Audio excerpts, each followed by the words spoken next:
Welcome to Hurrdat Sports Live. Plan on letting one go early, and he didn't lie. He did not. A lefty move and a good move from Blake Hartford, the sophomore. Other aspects of his game, and he was out here working on his three-point shot. Speaking of three-point shooters, that young man made 69 of them last year. Yeah, really big mistakes and misses against Oklahoma.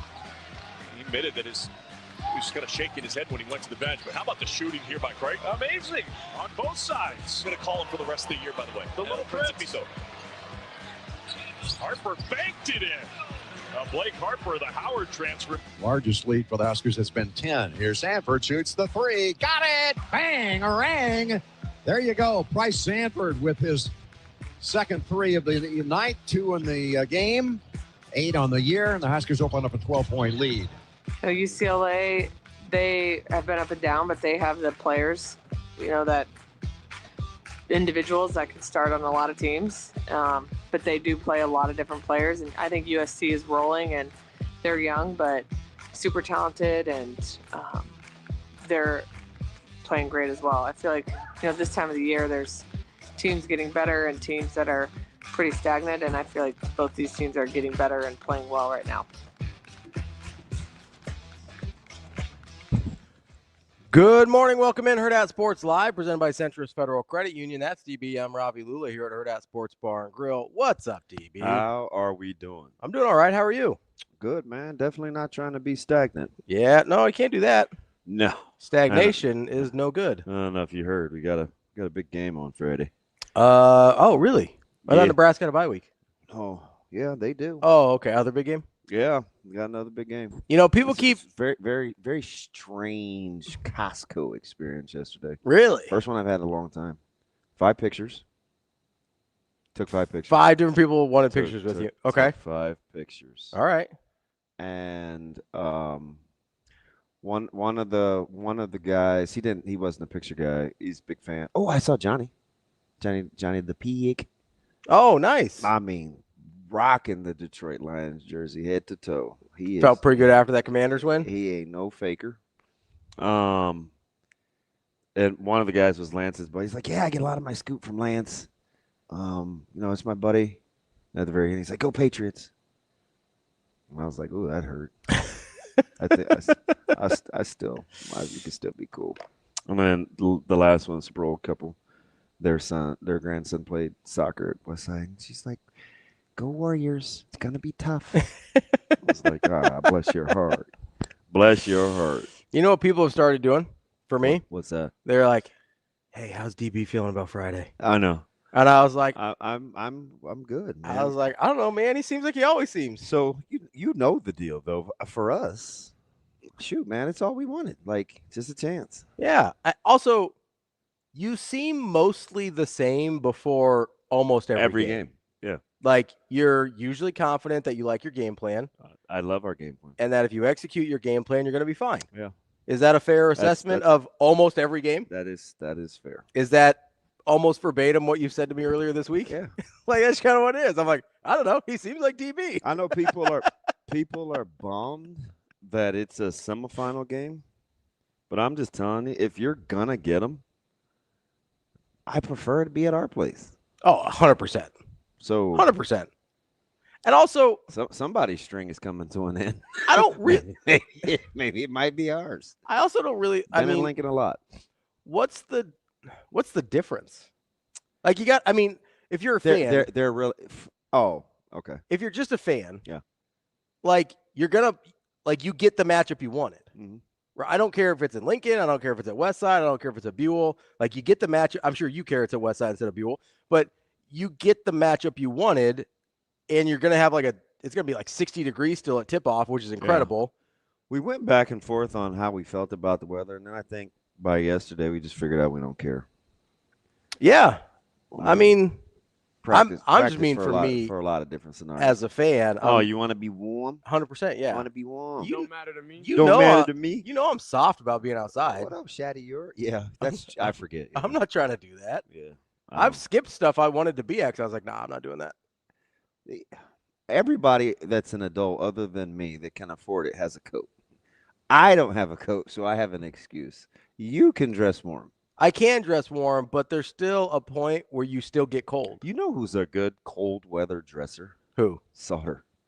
Oh, yeah, he's been doing this a long time. He's a very efficient, He layers. good cold weather dresser. Yeah, he does a good job. I admire his. Absolutely. And he looks like a normal person, right? He doesn't come out looking like the Michelin man that's uncomfortable. So that's, I can't put my arms down. That's part of my problem is I don't want to look like an idiot more so than normal. You'd rather be warm than. I'd rather be inside. Oh. Yeah, sounds about right. You know the worst game that I endured, and it was for you guys, was 2 years ago, Millard Southwest side. The weather was terrible that day. Oh, the super windy day. Super windy. It got cold. It was rainy. Like I hung it in there for that one. Atta boy. But other than that, I'm good. I'm not trying to. I did it for some Millard North games, but I'm not doing that. I'm too old for this. You're not old at all. Yeah, well, you know, we're getting pretty close to 40. Oh Lord, lordy, look who's almost 40. Shane, it's good to see your vehicle back too, buddy. Yeah, it's nice to have it back. I almost texted him and be like, "Hey, you good this morning?" But I was like, "Listen, if you need a ride, that's kind of on you to tell me." Yeah. So there was zero phone action. Yeah. Zero. I almost texted him separately, just be like, "Hey, you need a ride?" Anything like that. But again, did you get him? I don't know. It smells like food. What was the soiree here that they had last night? Does anybody know? I don't know. I'm not just saying this because it's you, but it smells like old Indian. Yeah, it is. It does. Have you eaten it enough to know? Oh yeah. Well, not just that, but like my dad cooked it enough while I was growing up to know. Fair. Like it's just. I mean, listen, you're Mr. Anti. I don't even eat Indian. I mean, I do some. It's just not a thing that I'm. Anyway, doesn't matter. Sorry about that. No, here's the thing though. I can tell, if we're like looking for houses or something, we were looking to buy a house. Mm-hmm. I can tell if an Indian family lives there. Oh, really? Yeah, because a lot of the spices kind of linger. I didn't know they were always in the selling market. They happen to sell some of the houses we are in the market for. Oh yeah? Do you have an inside track? Sometimes, put up a little for sale sign, for sale by owner at the temple, and Dad's like, "Hey, look what we got here." I don't know, man. I don't know if I could. Can I tell you? And I love Indian too, man. But can I tell you, like, you could tell me whatever you like, buddy. Indian people are not trying to use realtors unless they have to. I feel you. They're like, "Hey, no, that's my money. I can sell it myself." No. So that's the American dream. Do you not see that little dude? No, I do. I'm just trying. How come you're not trying to get him? Well, I'm trying to overcome. I'm trying to get past it. That's an old hymnal. We shall overcome. I know that one.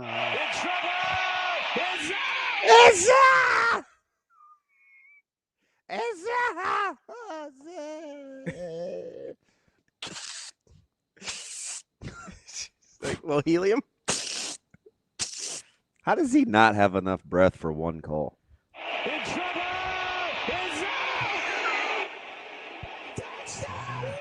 For all the people that don't like us, you're gonna be like, "See, that's what happens." No, that's as bad. That's what he wants. That's as bad as it's What's ever for you been. to talk about him? That's as bad as it's ever been. Yeah, I guess that was pretty rough out there. Man, I was floored at all the stuff that he missed. Oh yeah, I mean, like that's not a catch. There's a flag. That play was blown dead. His knee was down. Honestly, it feels. I know this is your guy. It feels like a lot of like late stage Keith Jackson. It is my guy. Oh, Nelly. Like I love Keith, but like we were in the Keith Jackson broadcast booth. Like I don't know. I'm sure ours wasn't. That thing was the size of Shane's shoe closet. But no, but the general like media booth, right? Like it was the Royal broadcast booth. That was a nice picture of old Keith. No, it was like there was. I did not miss that place. The Rose Bowl was a weird place.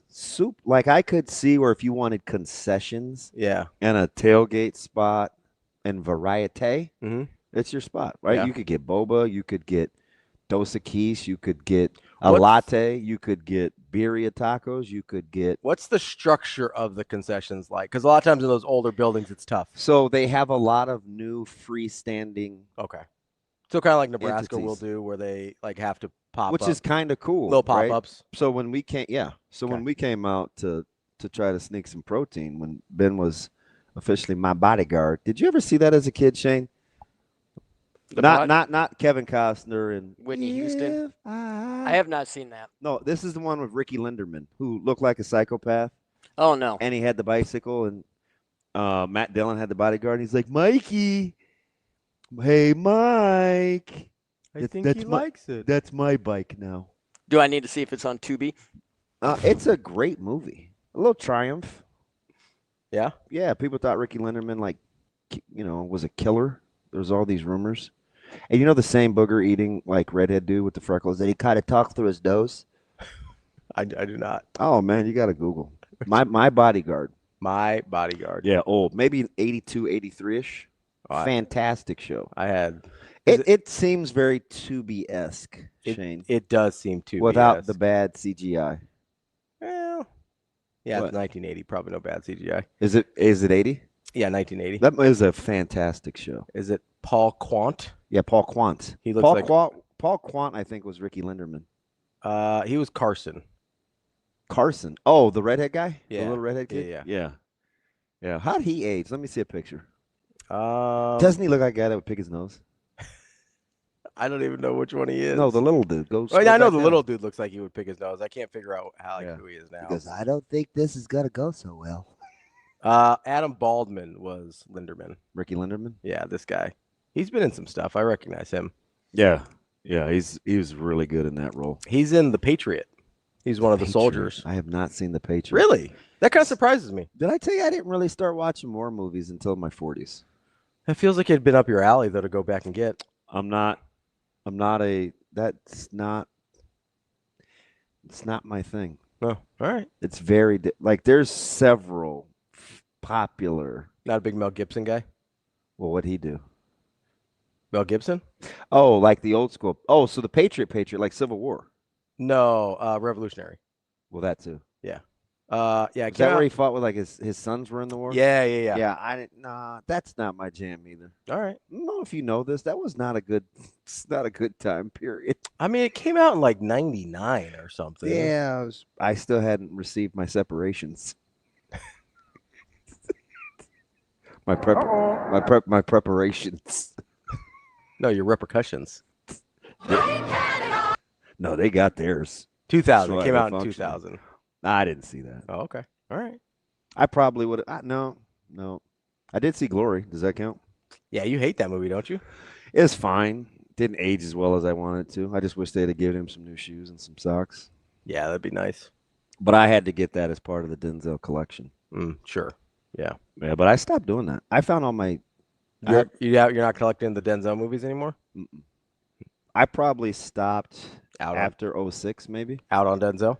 But I have several. You missed some good Denzel ones after 06. I hope they didn't hit my mom's. She had the bin come by without me. The dumping bin came in. Oh, no. Yeah, so who knows what didn't make it. I would say, who knows what's left? Yeah. You missed some good Denzel stuff if you stopped in 06. I know, but I have Equalizer, all of them on loop. I've got I watch a lot of Denzel movies still. To this day, you would say? And as I'm shopping for my new streaming provider, a lot of them are showing me Denzel, so they have very good memories. Yeah, I got to say, I made a switch on like a free trial. Not in love with what's happening right now. Is it the so what do you call the like the interface? Yeah. Is that the problem? Don't love the interface, and one of the services that does have ESPN is missing all the TNT stuff.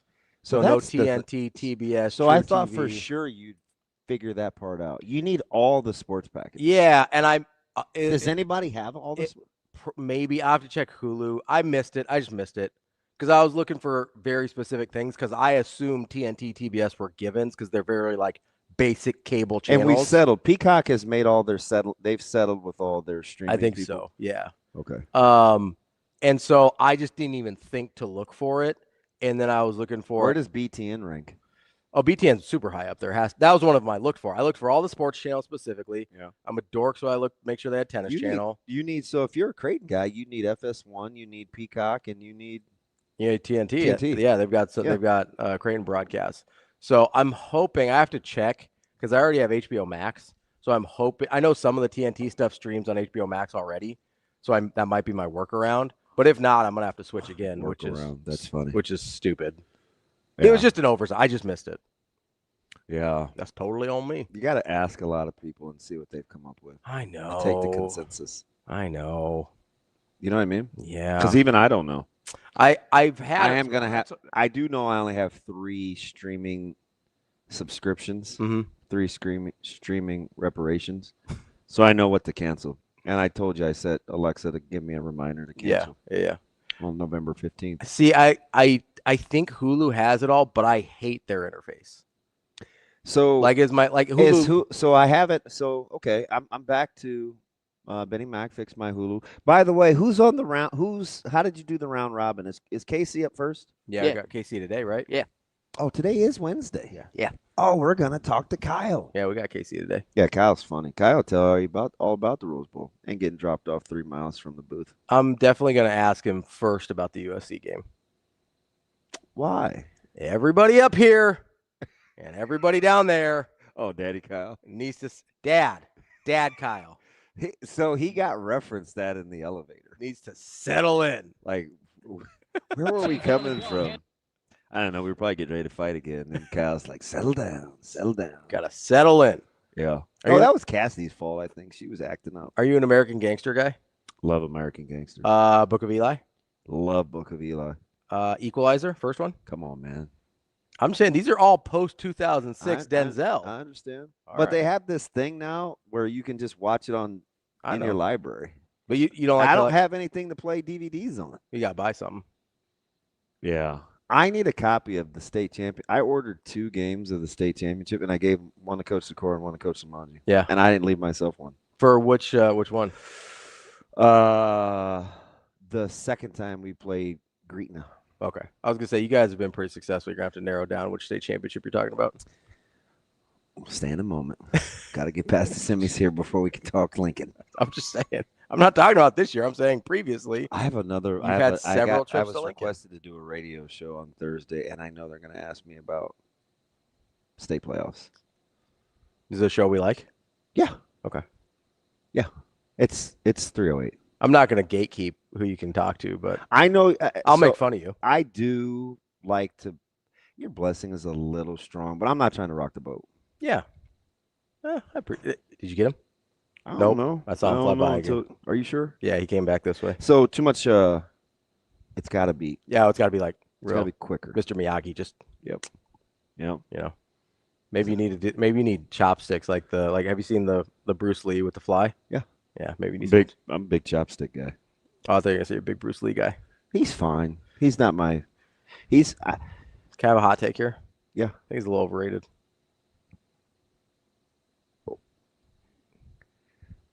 It's probably that era of movies. That's fine. I don't care. That's just dude. That's fine. Yeah, he's my guy.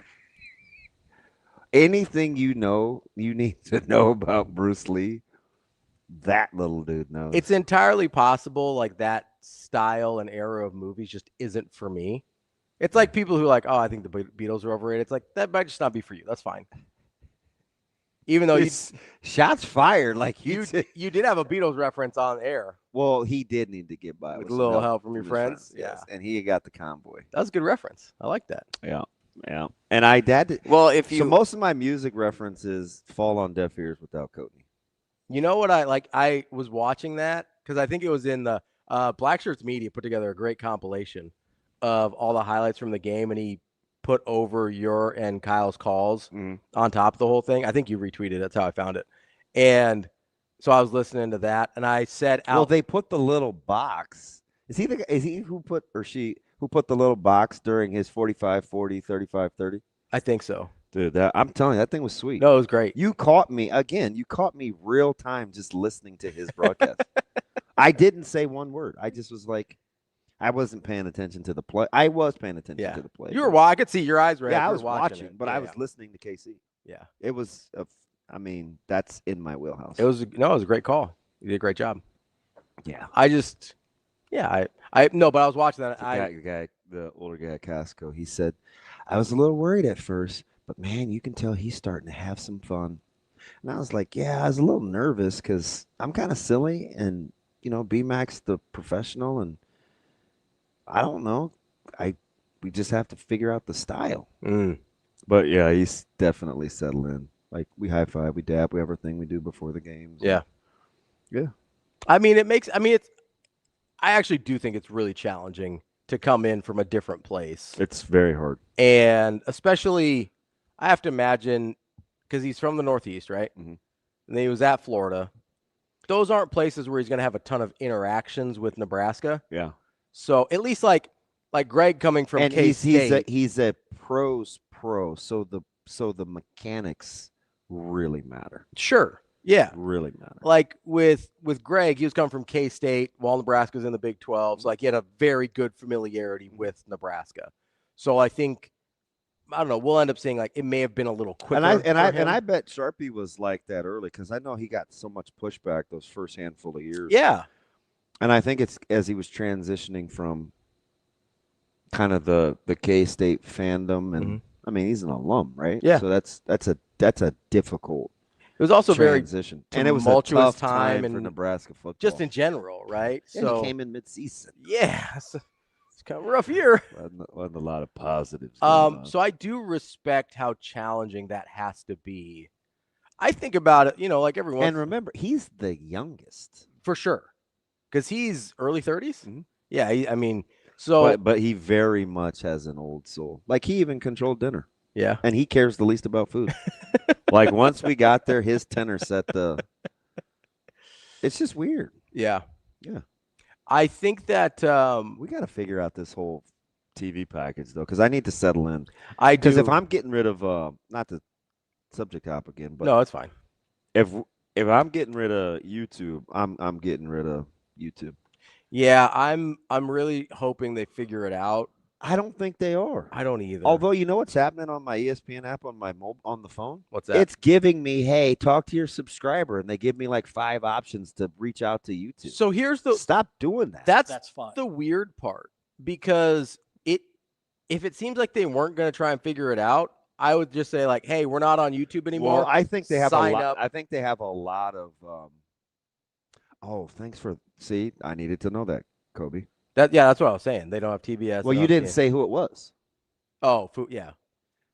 You were all in too. You read through the thing, and you're like, I know it was a total blind spot. Like, I just didn't even think about it. Oh, that's good, because I might have given them a. Where's Josh? He knows everything. I assumed because TBS TNT is such basic cable that everybody had them. Yeah, which was a bad assumption on my part. Wow, good call, because I was gonna take a look at them. Yeah, the sports packages are great, and the price isn't bad, and they got the unlimited DVR. So it looks like the H1 unlimited bundle people, right? I think so, but I have to check them because they didn't used to have unlimited DVR, which is a big deal for me. Man, they have to be with the times. I would hope so, but they weren't. I mean, as recently as a couple years ago, because that was the reason I went with YouTube TV in the first place, is the unlimited DVR. Because Headley, that's what he says. Headley, do you know if they have unlimited DVR? Because I record everything. Like, I record all college basketball, all college football, all NFL. You know what's funny is JG Doc. Mm-hmm. He might have rolled this thing out, because they're the only people that aren't complaining. The YouTube people, the direct dish people. Oh yeah, they're the only people. And remember, they're the reason everybody started streaming, because they had monopolized the market. Kobe, I get that that's what their goal is. What am I supposed to do to watch sports? That's what I do for a living. Like, I can't be like an advocate. Wait, what did he say? He says don't switch to one of the Disney streaming platforms. That's what their goal is. I can't be an advocate. I have to watch the stuff. Yeah, because you wouldn't have watched. I wouldn't be able to watch the Creighton game last night, which would not have been missing much. But I don't know how to manipulate their quad box, but at least they have it. Yeah, it's just I don't know how to change it. It was the quad boxes were set. Like, I don't have the luxury of being like, oh, I'm not giving Disney my money directly, because, like, what else am I going to do? Just not watch the things? Like, yeah. I don't have that option, really. So, yes, Lance, but you do. But finding the channels expeditiously is you don't have to repeat it. Finding the channels expeditiously on those is the trick. Because I have it, and it's delayed, too. On Hulu? Look at LB's. LB, I missed LB. Up here. Okay, I'll find it. So, yeah, but Kobe said ABC is free. So here's the other thing: is I'm not trying to like switch between stuff very often. Like I don't like switching platforms.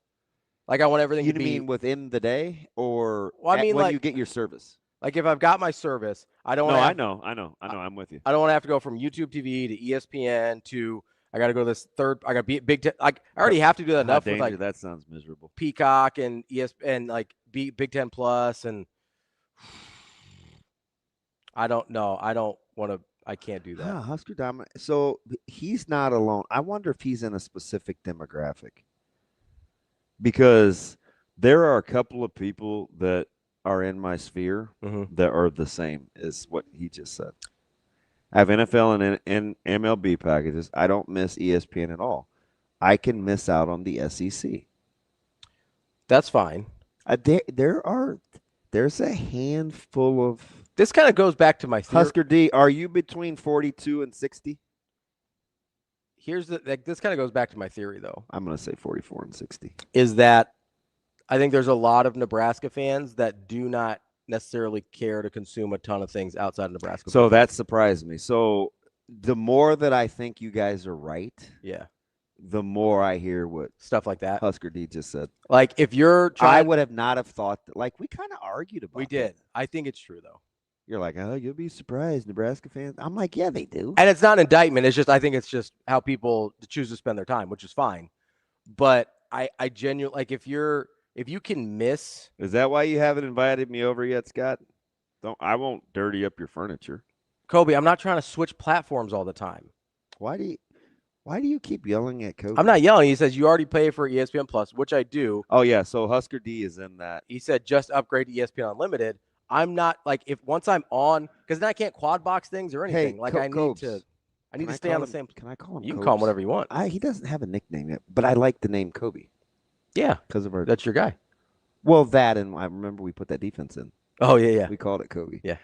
Kobe, do you only watch the Plus on your mobile device? Like either computer. Yes. Like is that the right term? Either computer or phone or anything, not tablet. the TV. Yeah. That's what I want to know. Because, he said the wife even brought some ginger. That's what I'm talking about. She was the cool one to begin with. She's a big ginger ale guy. You like ginger ale? And she spoke first. Really? Yeah. She did. She said, "Oh, like I just don't. I'm not trying to switch platforms all the time." Yeah, but you might have to. So he said no. Okay, so no. So he'll watch it on TV, which is fine. I mean, I suppose one of my alternatives is I could just leave one of the TVs on the ESPN platform all the time. That seems annoying, though. I don't know. I'll have to figure it out. So the only reason I'm worried about this now is because I'm getting in a month. I'm probably more now, depending on where the bowl game is. Pretty soon I'll be at home. Yeah, you'll have a little bit more. So I care about the mobile. I care about being mobile because I'm always gone. Yeah. Always. Yeah.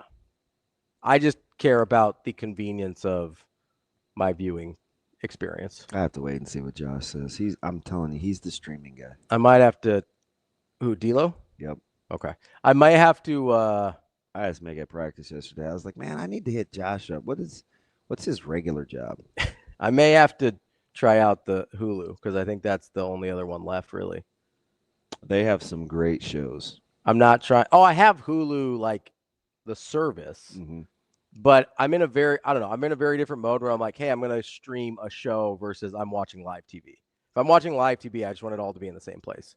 It's probably because I'm old and used to cable, but like I just want it to all be in the same place. Yeah, that's like my mom, and she's older than me. Older than me. Have to be careful. Take care of moms. Gotta be careful here. So did you watch? First of all, did you watch Maryland Eastern Shore? Against Nebraska, yeah, because they'll give you. They play Friday. Yeah. So they're just hanging around. Yeah, I wonder where they're staying. That was weird. That they're just hanging around. Well, no, I mean that part I get. The game was weird. It's very weird. I'm sure either Nebraska or Creighton or both are like paying for their in the meantime accommodations. Yeah, maybe they piecemealed it. Yeah, like hey, give us the extra day for Wednesday. And you could negotiate the buy portion, the number, of the portion, right? Yeah, just be like, hey, we need Instead this. of scratching us off a check for this, take care of this. And then make this a little less or whatever. Or just scratch us off a bigger check. We'll use part of that to cover our accommodations. Because there's usually one or two teams like this every year. Yeah, that plays like a Wednesday, Friday, or Tuesday, Friday, or Wednesday, Saturday. It's a SWAC game. Was it a SWAC team? There was a couple of them last year. Yeah.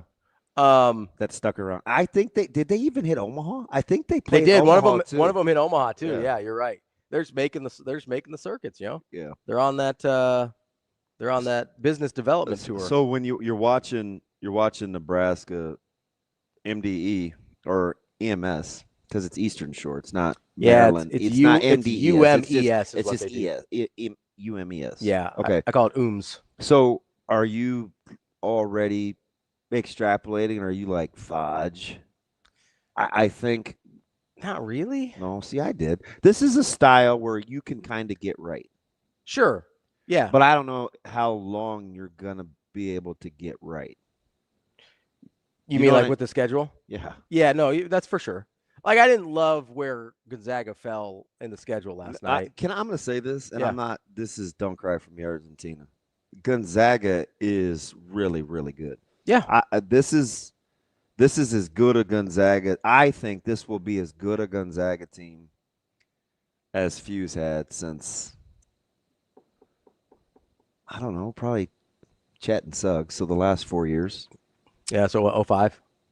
05 was, 5 years ago. Yeah. 2020 was Suggs. 2021 was Chet. Because it's weird. When he starts talking about, did you watch any of the this is where, press conferences help. Unnecessary. I'm sorry, was that a little hard? It was very slappy. Sorry. So, okay. Do you know where I get that from? Where? So my coaches are very touchy-feely, whether it's rubs or whatever. Yeah. And so to not come across as heavy-handed, I loosen, like I'm very. I'll say it was a little whippy. Yeah. Yeah, it was a little whippy. I don't have a lot of tension, so it comes across. Yeah, there's a little whip there, a little snapback action. But if I do it and I'm firm, then you're gonna be like, ugh. Just try and aim for the sleeve next time, so don't. You could just say don't touch you. That's fine. No, it's fine. When you do like this, it doesn't bother me. Okay. So we're good there? Yeah, that's fine. All right. So what I was going to say is he's talking about this team defensively and how many guys he can play in his rotation. Yeah. So defensively, they really the minute you heard that and you're a team whose offense is feeling its way along, you knew you could be in for a long day. Plus, the line was 11.5, 12. Yeah. At no point was that game supposed to be close. No, I did look at – so I'd heard him. I didn't listen to any of you before this game, but I'd heard him. So I like him because he's very he's like homemade ice cream, right? It's Gonzaga. You know they're going to probably eventually be good, but we're kind of just going through the process is like, oh, man.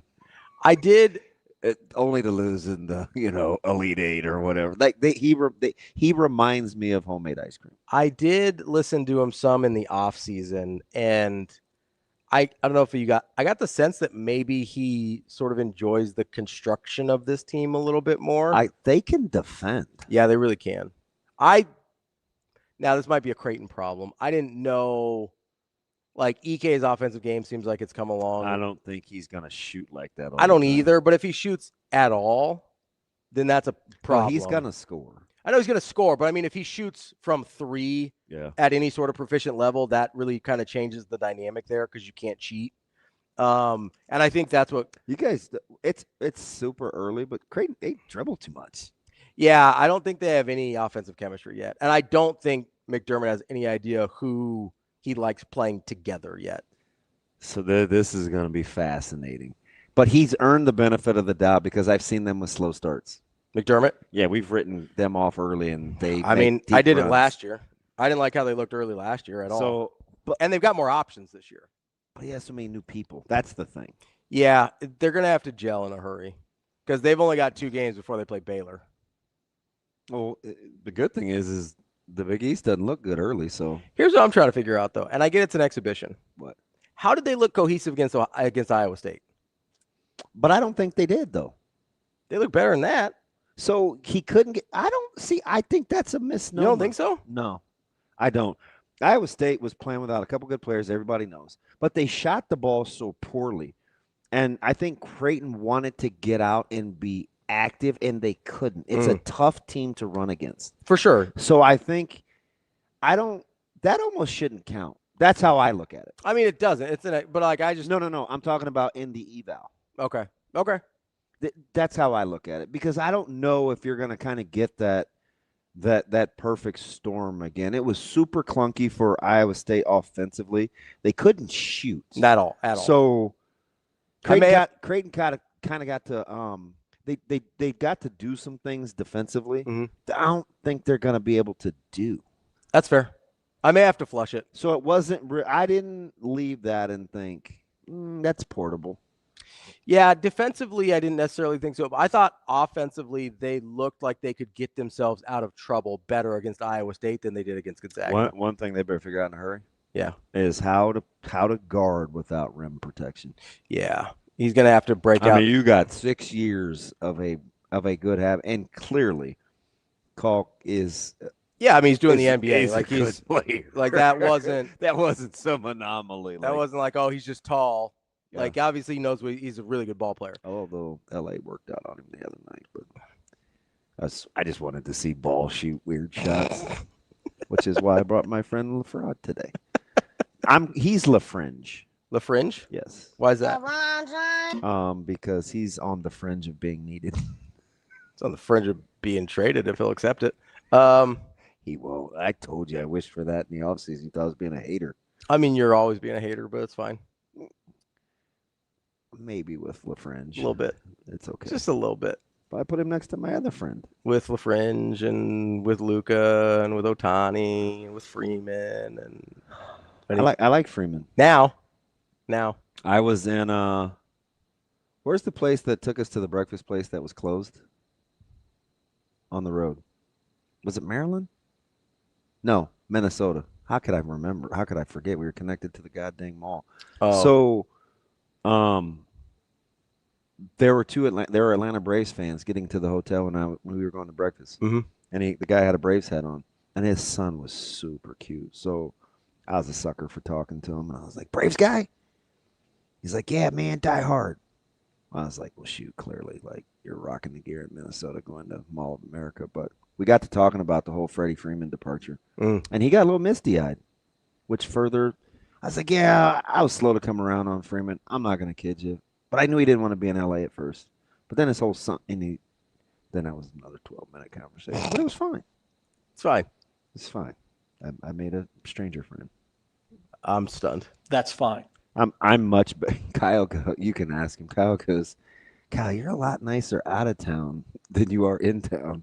And I go, yeah, that's probably true. Oh, I believe that 100%. But the people I know why. The people that we need to like cooperate and get around as strangers, like you need to be kind to, because they can help you out. Oh, that's not what I thought. Why do you think? Because nobody knows who you are out of town. I'm kind of over that. Are you?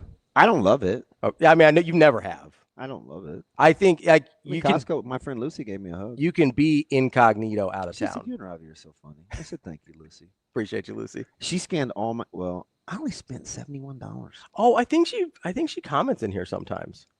I think Like she listens our on Lucy? Facebook. I don't know. There's a Lucy that occasionally will chime in. Oh yeah, So I had like little stuff. Yeah. Like packages of. Can I ask a question? I'm all over the place. Can I ask? I want to get back to Creighton in a second. Uh-huh. So, organic versus non-organic. I'm looking at like these chicken thighs, and I'm a big debone, pull my own skin off. So that's always an option for me. Okay. So you're not buying like the boneless, skinless, or you don't have to buy. I look at what it's costing. Okay. But so yesterday, just kind of on a humbug, because it was early before my mom. I'm thinking, I just want to look at the difference. Like even the trimming is different. Really? Of excess? Mm-hmm. Like, is that intentional? On the or organic organic, versus or are they non-organic? not as fatty? You wouldn't know. You're probably, man, where's your wife? She would know. Where are my food guys, my guys that buy meat? Is that a thing? I would imagine, because they Wait, KCS, you know Lucy? She is cool, though. You go to this one or the other one? This one, right? Oh, this one. That's what I figured. It's right next to your house. Yeah. Yeah, and I was on limited time. Limited time. A little bit of a crunch. You know anybody that can only spend 21 minutes in Costco? I do not. I mean, what'd you say? You spend $71? Yeah. That's. If I get out of there under $100, sometimes, and Wild. I feel like, oh, you know who I saw? Yeah. I gave him a 2-hand hug. It was probably awkward. Who? Dirk Chatlin. Really? I said, Dirk, I miss you. I was like, ooh, I probably want that back. It sounded weird. Why? Who cares? It was just instinctive. If that's how you feel, who cares? Because we're like, I don't know. It's not like we parted ways. No, but you haven't seen him for a while. He's not like on the beat anymore, so you don't see him regularly. I was like, oh that makes sense. Man, I miss you. How you been? And then I was walking away, and I was like, that might be one of the guys that I like more than he likes me.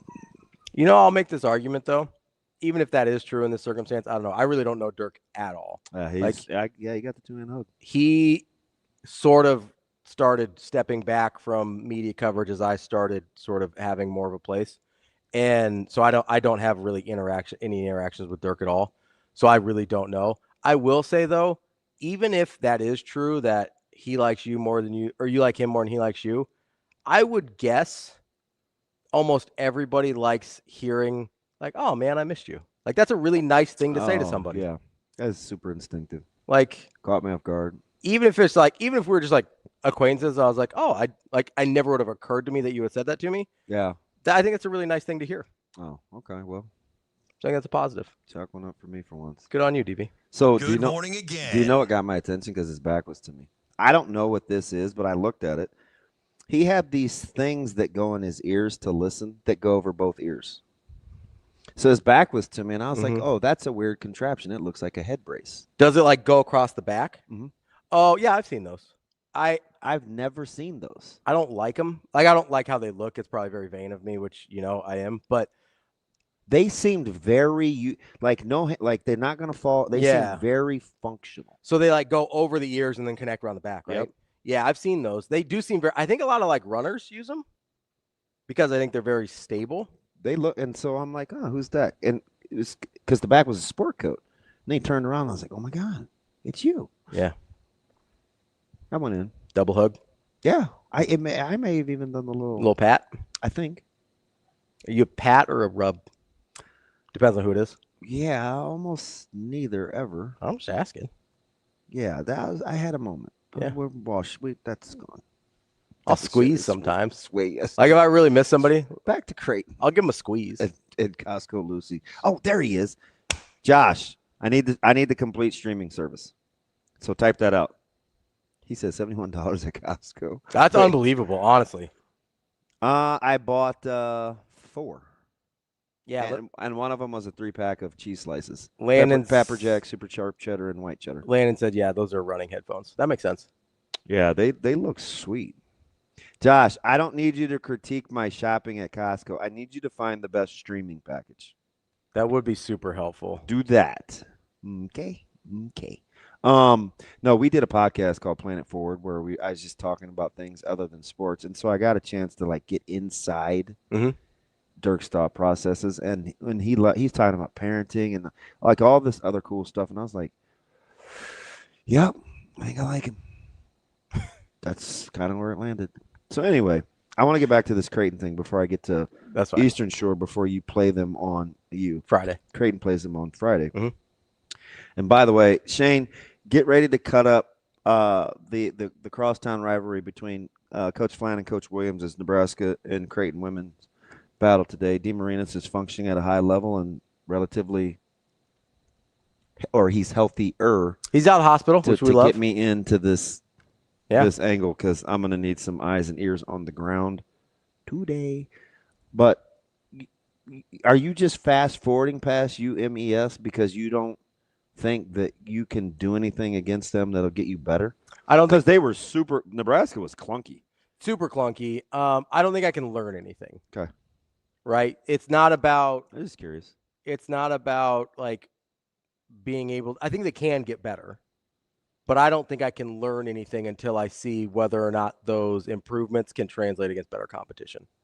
Right? So that's probably one of the few games I won't watch live this year because I'll be at your guys' joint. Mm-hmm. So I'll record it obviously, but yeah, like some of those I have a hard time.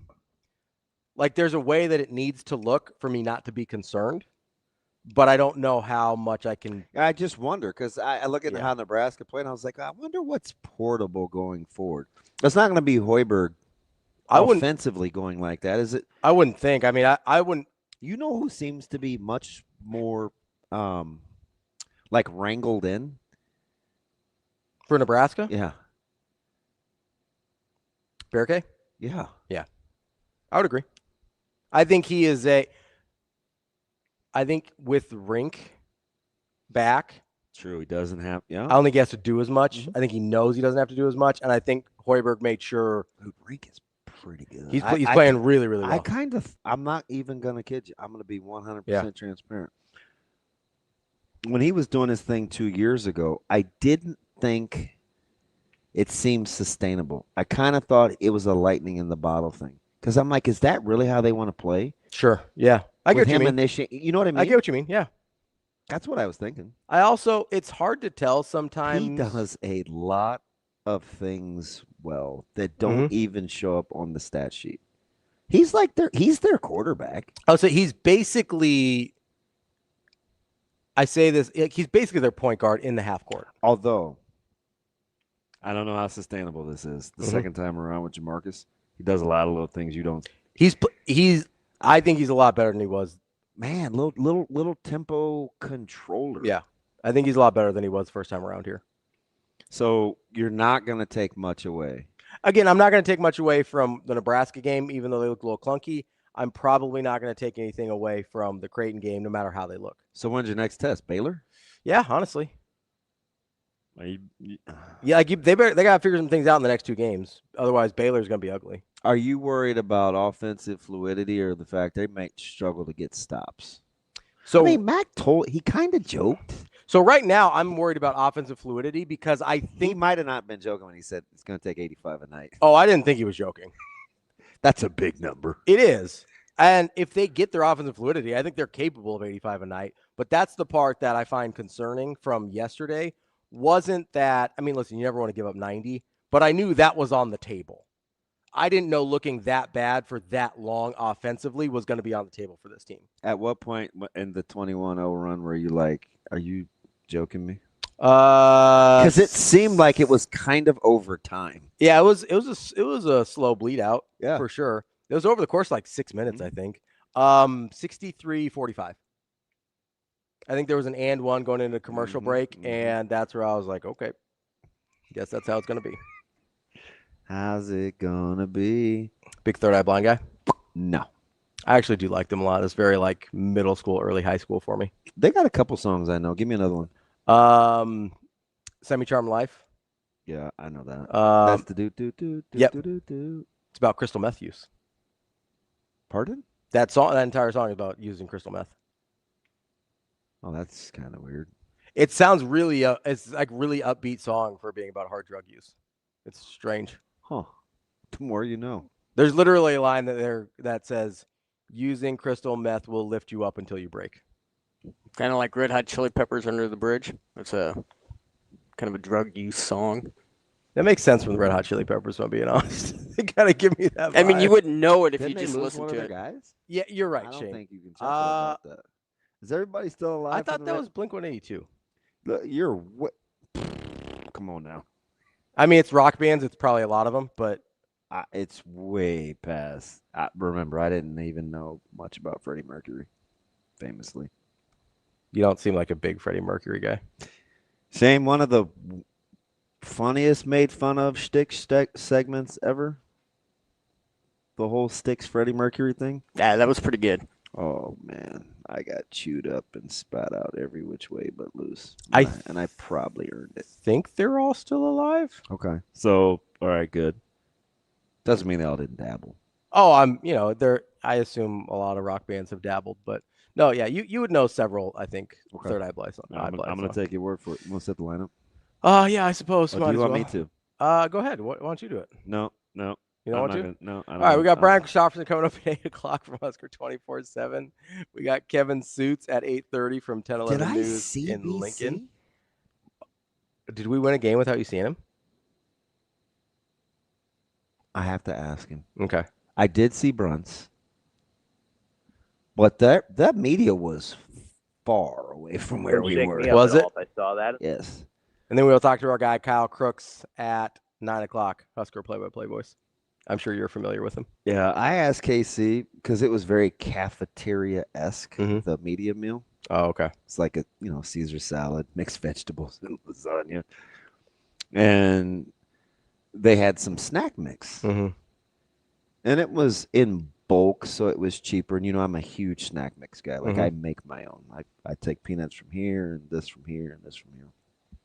So I'm sitting there eating, and Casey goes, "Are you gonna eat?" And I go, "Man, I'm gonna need some protein. That breakfast I ordered was sketch." And I said, "Does the lasagna have meat in it?"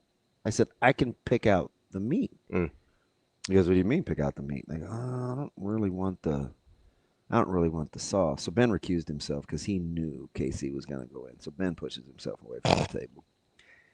And he goes, "What?"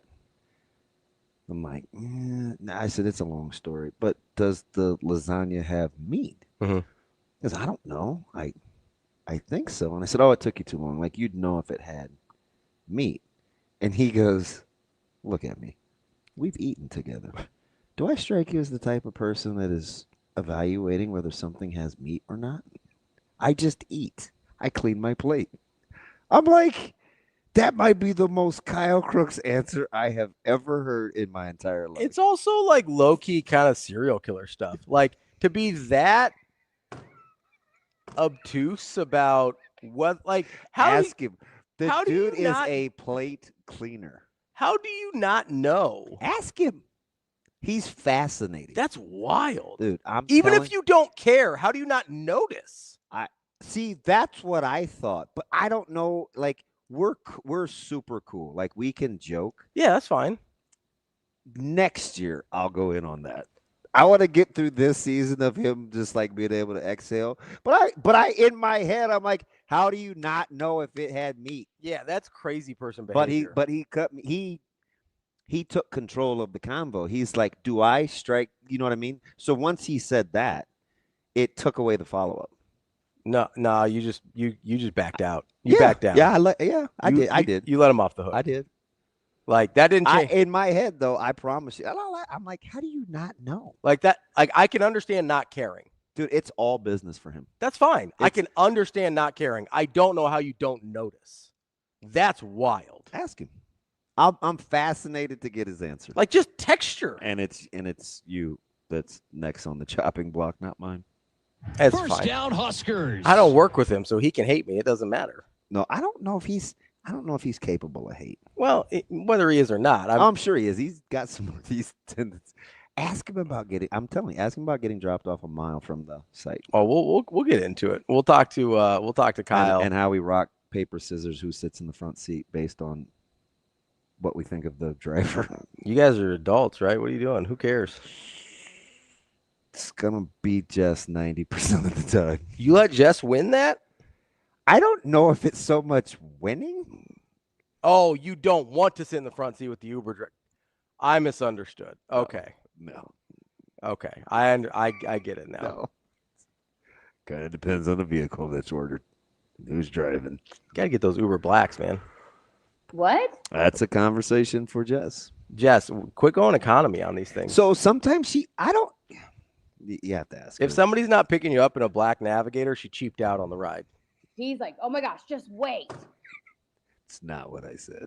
Like, you know what I mean? Like, if it's not a guy that looks like me plus 20 years driving a Lincoln Navigator, she cheaped out on the ride. I don't know what you're talking about. Every Uber Black I've ever been in my life is a middle-aged Middle Eastern, most likely Indian man, driving a black Lincoln Navigator.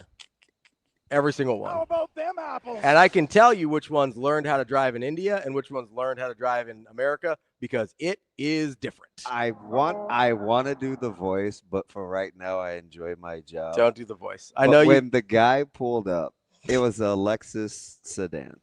Okay. And he said, car for Jessica. Is that what it sounded like? Yep. So I was like, oh, Jess, you get the front seat. Is it? He was on a PA system? That's what it sounds like. That was funny, Shane. That was funny. It took everything I had in me. Car for Jessica? Car for to Jessica. not do the thing. Which voice? No. Give me like a part of the world. Okay, hold on. I'll make it easy for you. Okay. I'll make it easy for you. I'm going to give you 4 options. Okay. You, me, Shane, or Wyatt? Wyatt. Okay. We'll be right back with Brian Christopherson, Husker 24/7 here on Hurrdat Sports Live. Car for Jessica.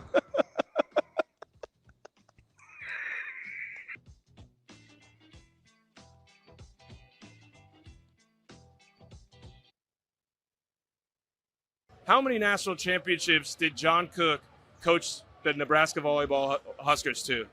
3? Was that a question mark or a period? I don't know. It's either 3 or 5. I think it's 3. It's at least 3. I think it's 3. I think it's 3. Stick with 3. I'll go 3. Gentlemen, it's 4. 2000, 05, 15, and 17. Throw that in your memory bank. That's all right. How many national championships did John Cook coach the Huskers to? 4. Good job.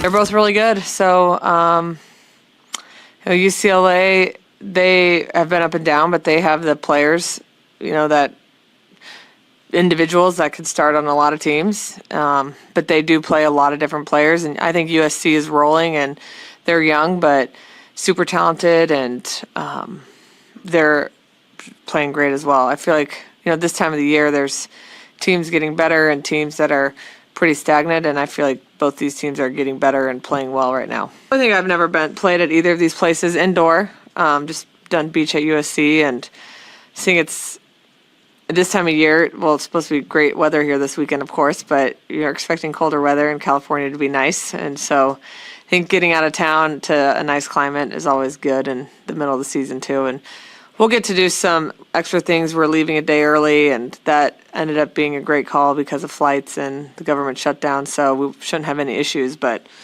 we'll get to do some stuff on Thursday, and then the day off in between. Won't just be sitting in our hotels.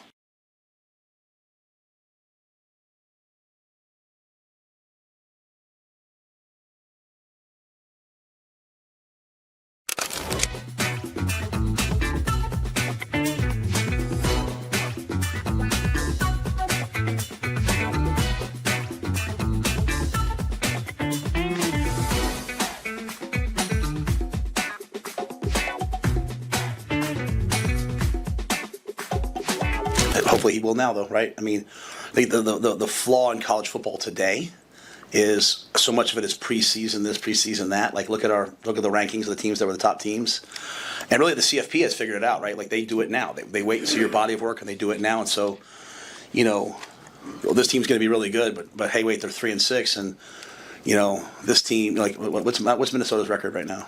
I don't know, 6-3. I mean, how could you ever lose? Well, they're a pretty good team. And so I just think, people kind of bias things. Like, this team has 2 losses and this team has 2 losses. This team's still in the top 15. This team's out of the top 25 because a lot of it's just pre.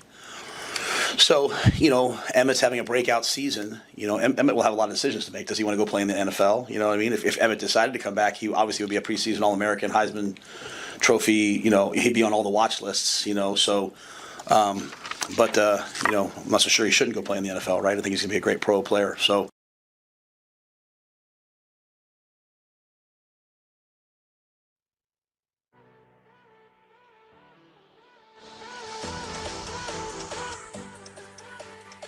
Welcome to Hurrdat Sports Live.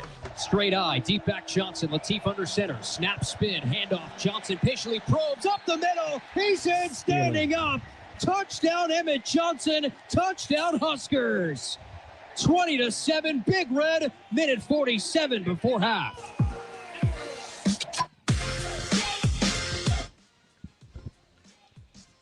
Welcome back, Hurrdat Sports Live, presented by Central Federal Credit Union. That's DBM Ravi, Lulla here at Hurrdat Sports Bar and Grill. We are joined now by Brian CHRISTOPHERSON from Husker 24/7. BC, what's going on, buddy? I'm doing all right. How are you guys? BC, I cannot remember, so forgive me. Did I see you pregame? No. You saw me at halftime. Yep, halftime. Yep. At halftime, I walked up the stairs before I parted ways, and I said something, and did you guys break the curse then? I think we're fine. So the one thing that is consistent, BC, is Brunts. Maybe he's the key. What? No, I was the It's like, what? No. What is this?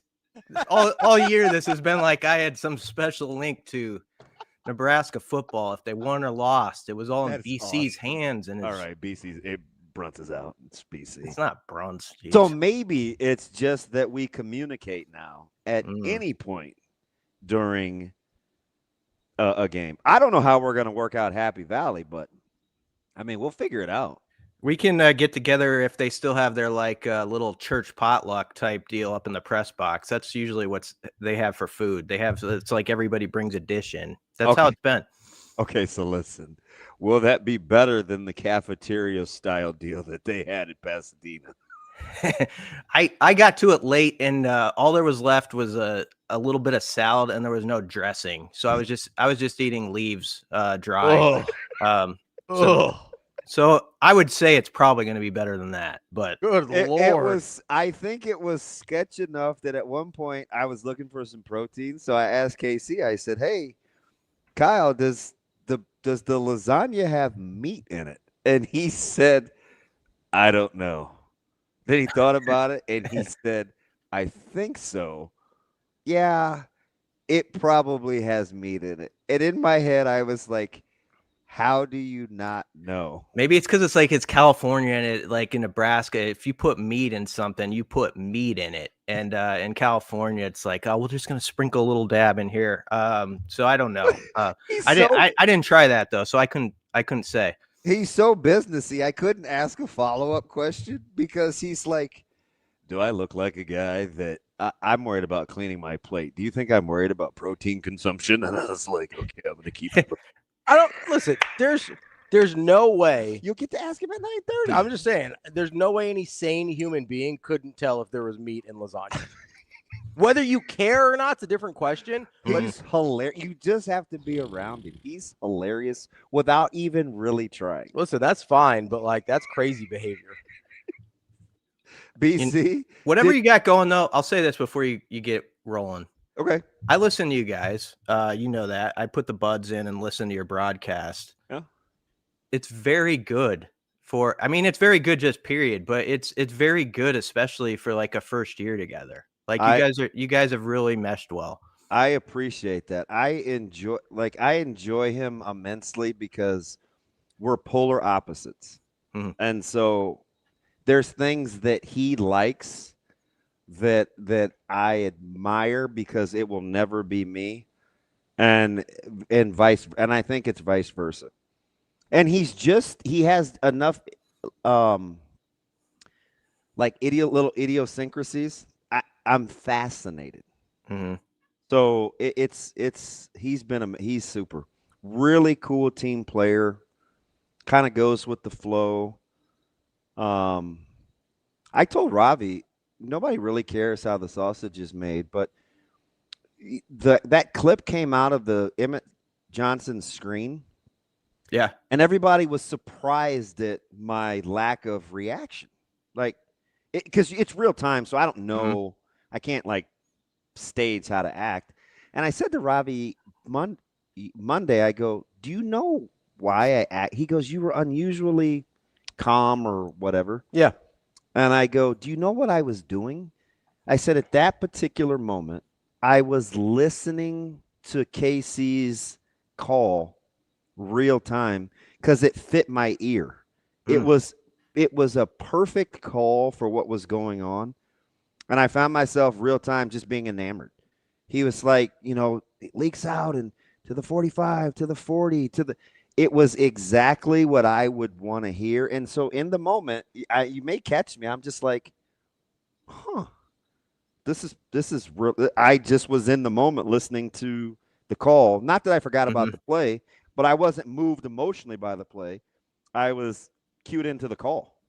Yeah, it was a great call. And it's one thing, some announcers are very good at the big calls, but if you listen closely, they're not dialed in they're not accurate, or they won't give you the score enough. If you just popped in to listen to the game, or you're down in distance or yard line are confusing sometimes. And he's got a good combination of all of it that works together. I'm not buttering it up because he's on the show today. I just, I listen to every broadcast, and it's really good for a first year. You guys are ahead of the curve. You're sort of like the Nebraska D-line starting to turn the corner already. Like when you thought maybe they were a 26 D-line, they're showing some stuff here in 25 now. Let's talk about my guy Keona Davis. He enjoys the fact he thinks I'm a savant, but I'm really not. It's just the formations and stuff, and you can just kind of tell what teams. At least I can kind of tell what I think teams want to do. So sometimes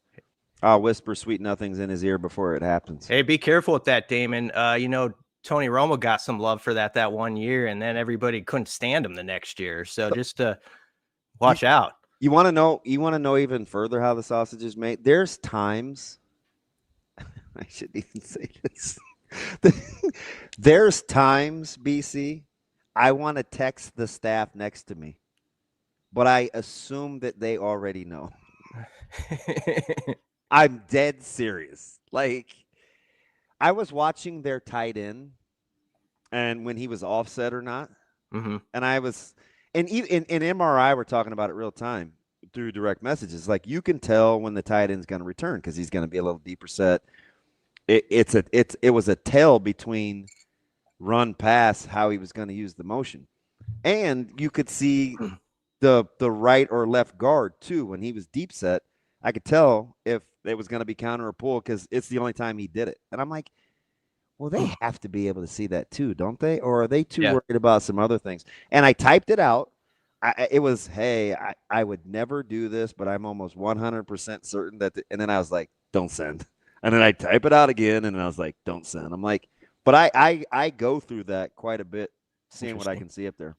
Did you gain any added respect for Nico in that game? Yeah, he's sensational. Mm-hmm. So I didn't realize he was that good of an athlete. They I really didn't. They don't do him any favors sometimes with not letting him participate in actual designed runs. Like, I think they can be more creative with that. Mm-hmm. But there are times where he definitely looks like the best athlete on the field. Yeah. He's got a lot of tools in the tool bag.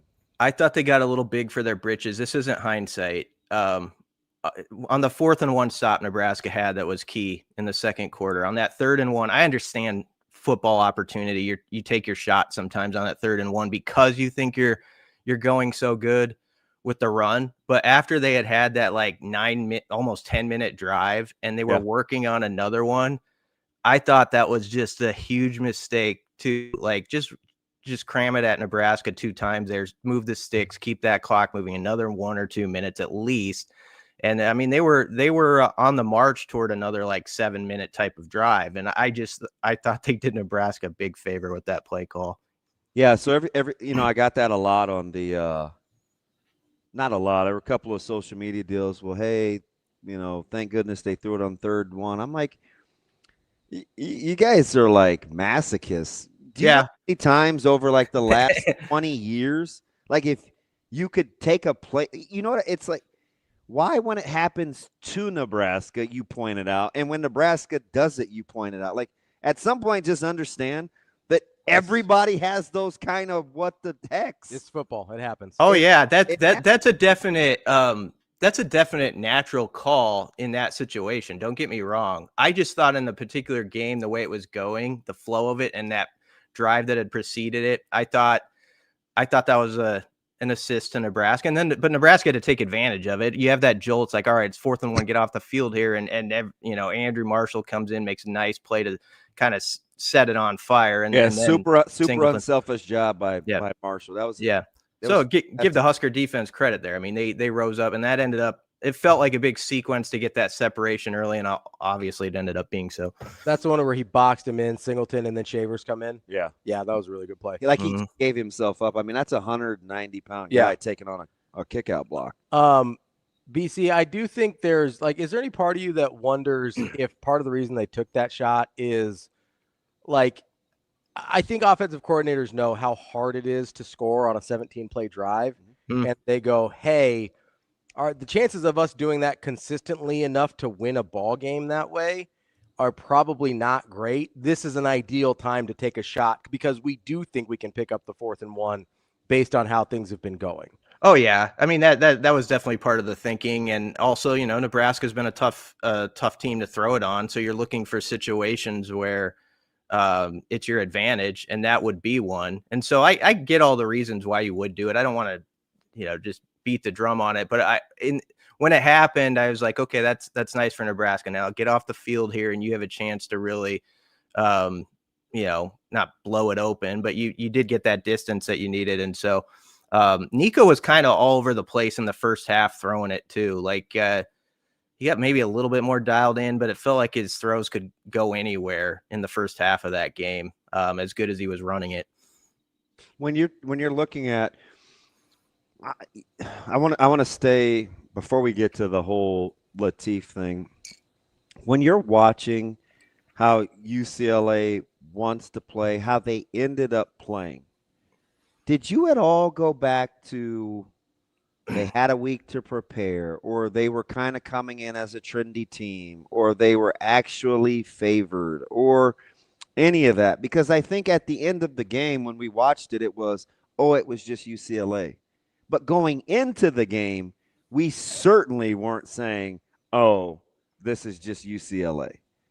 I hate the double standard after we saw how it played out. We were wetting our pants going into this game. Yeah, it's a good win. That's the bottom line. That's how I feel about it. Right. Am I misreading that? No. There's some who are like that, some who aren't. I mean, it depends what street corner you're on. But yeah, I mean, what was it? A 1.5 point UCLA favorite by kickoff? Was that what it was? Yeah, 22nd and Sprague. That's the street corner I'm on, BC. Go ahead. No, I mean, they had the bye week. They were fresh. You knew that with that, Nico's legs were going to be even more emphasized. Obviously, they had the film on Nebraska that said, hey, test him on this, but he'd also been rested up. They were going to do run-oriented stuff with him. So there's that part. Even though they had lost the week before to Indiana, I think there was a thought, and probably in their camp, hey, Indiana's crushing everybody. Look at what was done before that. We've got some momentum. Let's come out of this bye and we can finish strong. So you're facing a team that I think was motivated in all aspects to kind of flip the end of their season with their interim coach and their OC and sort of the juice they had. And so by no means was that an easy game psychologically. The other side is up for it. But Nebraska, just to go down on that, to get the 3-and-out first off was huge. And then that opening drive for TJ, I thought when he tucked it and ran, we'll get to him, I'm sure. But, on the first play for 14 yards, UCLA knows that's going to be on the table probably, but it's here it is right in front of your face. First play, beware, he can do that. I thought that was a big deal. And then the crowd was a big deal too. This is 2 games Nebraska's gone on the road where Nebraska fans have neutered the home field advantage of the other side. And you knew that after Nebraska got that lead early, if they could push it to 14 points up like they did, some of those students were going to leave and it could just be kind of a Husker home crowd all the way.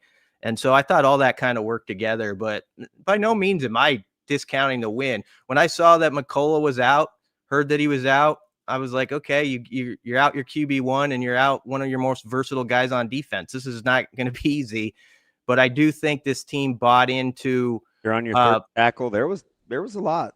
Yeah, Nebraska was beat up, and so credit to their messaging, and not just the messaging, but how they really bought into it and held hands on that idea of like elevate yourself a little bit because this guy next to you sort of thing. And I think they really did, like Sunday or Monday, right after that UCSC loss that was so tough, get off the mat quicker than a team normally might in that circumstance. And maybe it, in a weird way, there was a help that you like had this new quarterback that you had to like, you had that easy, like, let's go, let's build him up sort of thing. But they definitely showed it on the field that wasn't just talk during the week. BC, you mentioned the defensive line earlier. What have you seen from them in terms of progression over the course of the year? Because I thought you could make the argument this was their best game defensively on the front over the course of the season. Yeah, I think you're right, Ravi, because I think there were times where Keona especially, but even RVP had some plays where even if he didn't make it, it felt just like more disruptive off the jump. Like guys were getting off blocks quicker and it's setting up other dudes to make plays. And so that was what was encouraging to me, was sort of the pushback. And if you listen to UCLA's post-game comments or read them, even though that ended up a 7-point game, Tim Skipper didn't actually talk that much like it was a 7-point game because he knew down on the field that in the trenches on both sides, they were losing. And so that's the biggest takeaway. Nebraska won the game, obviously good, but it wasn't just like both sides of the ball on the lines, Nebraska was winning. And that's something that you can really feel good about, I guess, going to this bye week. But I thought Keona played his best game by far.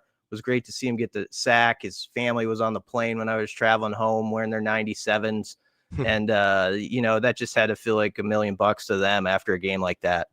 So when you're kind of watching the performance, and I thought like the narrative that surrounded the final score wasn't indicative of how the game was played, right? Because if Nebraska wanted to score again on another drive, they could have. They chose not to. So in my head, I was thinking, well, if they stay on the gas as opposed to just milking the clock while still moving the ball, and it was 14 points, would we have felt better about what we actually saw? Yeah, there would have been a little better initial reaction to it, probably by Nebraska did that by choice too, right?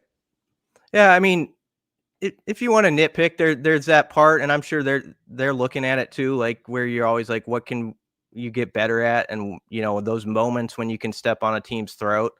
And both the offense and defense will have series in this game that they can look at and say, you know what, if this play here, if something's a little different, we take care of this game just a little bit easier. I thought there was like 2 drives where the offense didn't score, right? Like a late third, early fourth quarter before the finishing drive. And if I remember right, on one of them, they didn't score for the first time. UCLA got like a TFL for like one of the first times I remember. It felt like it was like a 2nd and 13 or something. And then that was the one where actually I think Dane Key had one go off his hands that should have been complete. That probably would have been close to the sticks if he caught it and ran. So what Nebraska did well is they stayed in favorable down and distances, obviously all throughout the first half. And I thought a big deal to that was, Lateef's feet. It is an advantage to have that, where like there was that 7-yard little flip pass he had to Emmett where Lateef could have run for it too, but he just like kind of spins out, and that was a decent pass rush by UCLA, but Lateef made it a nothing burger just by like how easy it was for him to get out of it. And then there was another like 2nd and 8 where he ran a zone read and he outran the guy to the edge and got 7 yards. And those are the plays everyone forgets about kind of, but you have 3rd and 1, Harburg sneaks it. Like there were some plays they had for him and used his skill set so well to just keep Nebraska on schedule for most of that game. And maybe there was like one series where they got a little off schedule, and that's when it didn't work out. But otherwise, it felt like they were kind of playing to their rhythm most of the night. Were you surprised at all that Lateef didn't run more? I think that was kind of one of the narratives coming into that game was that, hey, we're going to see a ton of zone read, a ton of RPO. You know, I think a lot of people thought like 8 to 12 carries maybe, and that just really did not end up being the case. Yeah, maybe a little bit, but I guess that also goes to like they do truly, I think, trust him to run the full offense and, you know, to throw in certain situations where maybe some people on the outside looking in are expecting that would be a QB run.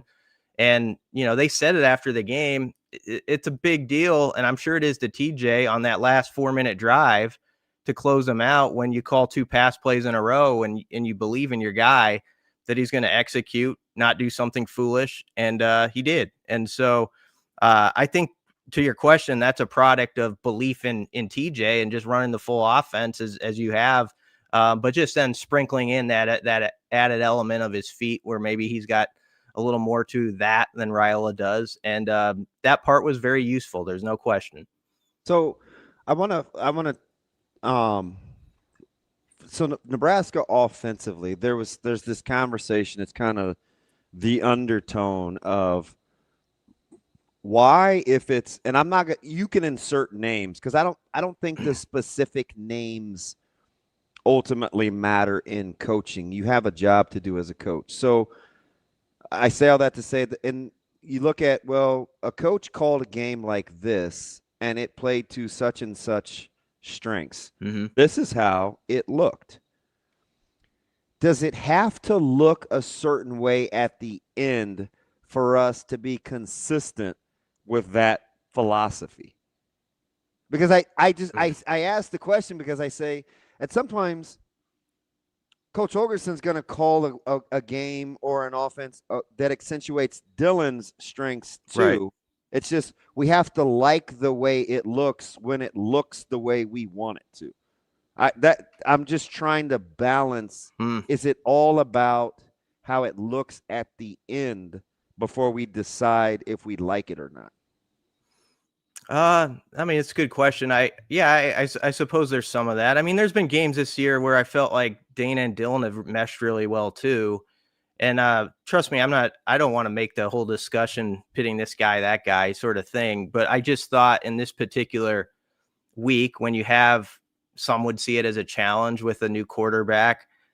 And I'm probably getting away from your question, but I just like that Nebraska looked at it as an opportunity all week instead of a roadblock, you know, and when you have that sort of mindset, you can go on the road and win a game like that. And I think they looked at it as an opportunity, partly because that's the head coach's MO, but also because they've seen the work that TJ has put in all offseason. I mean, let's not forget when he got here, guys, there was a real conversation about like if he'd be like the third quarterback with some people. You know what I mean? Like he wasn't he? Yeah. I mean, Gramstad him and Marcos, you know, and so you're like, okay, you know, maybe they're going to go sort of with the older guy as the backup, and then who's going to win between those other two as third string, and you start to pick up sound in the offseason in the spring. Like TJ looks pretty good. He can spin it. He's a little more mobile than we thought and all that stuff. And he just did not stop with that. Like some guys in their true freshman year,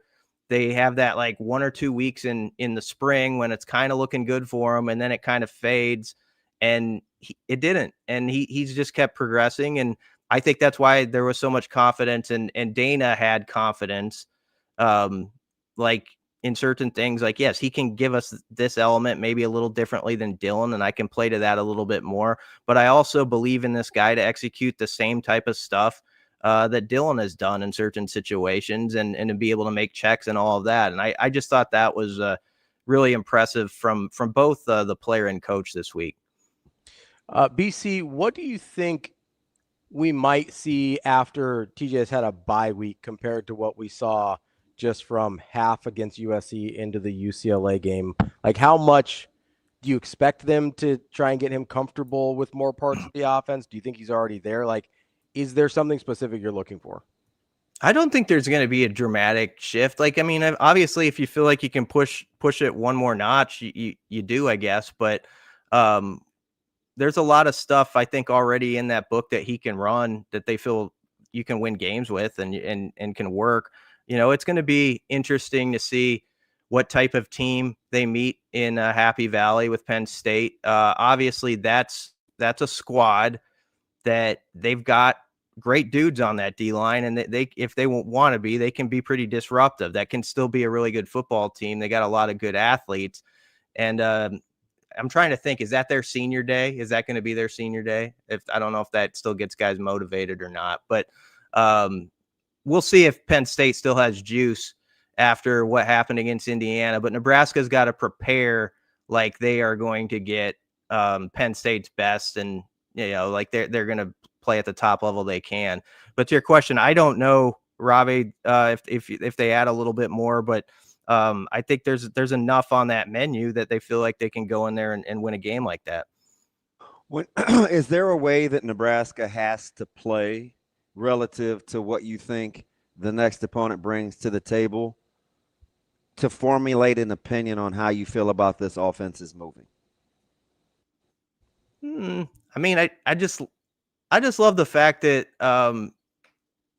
Emmett is just so consistent now, and if you can keep that rolling through these final two games, you've got a chance to win both of them. And I like that the O-line has, I think, really just they've caught their stride sort of with Emmett, like this feeling like, hey, we can really get after people running the ball. There are some staples we can feel really good about.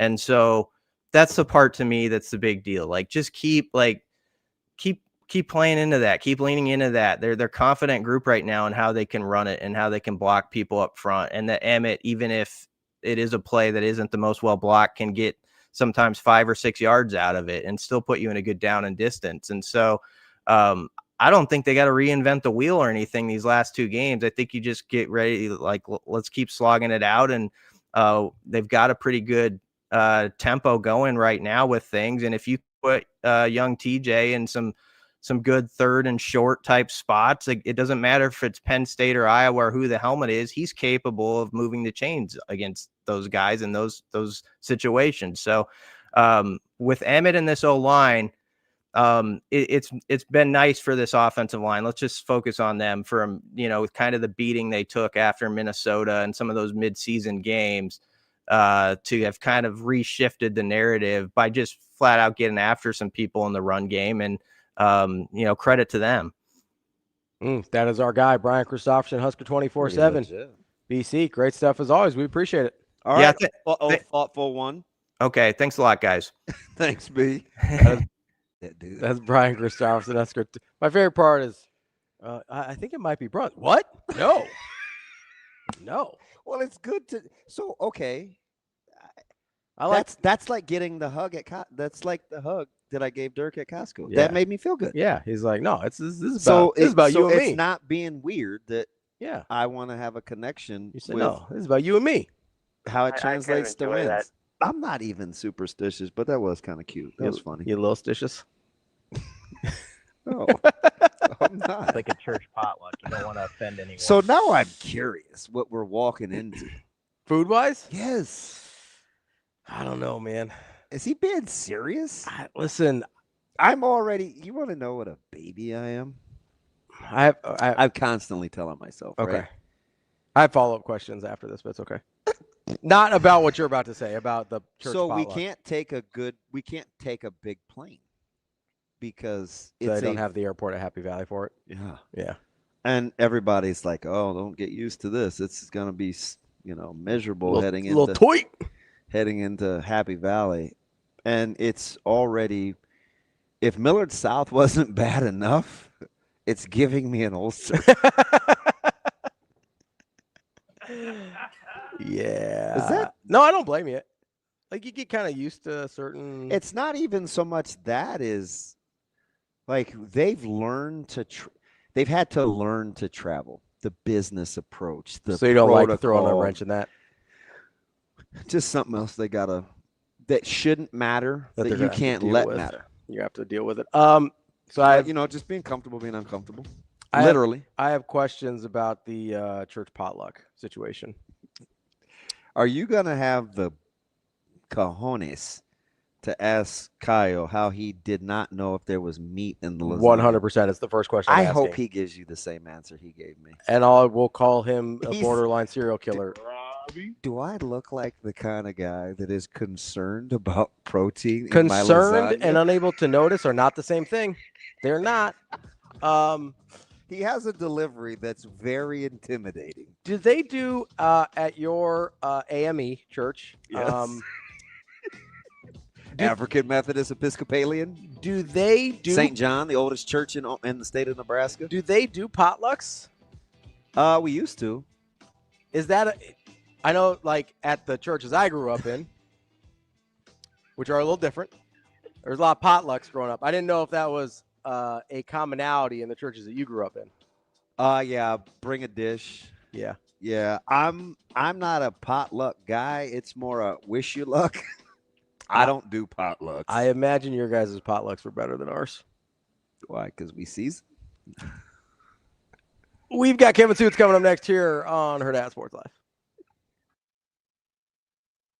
Yeah, I mean, Miller really shoots it. The Smith was terrific when he was, I believe, he was at Colgate before he transferred in, and he really runs the team. Is great defensively,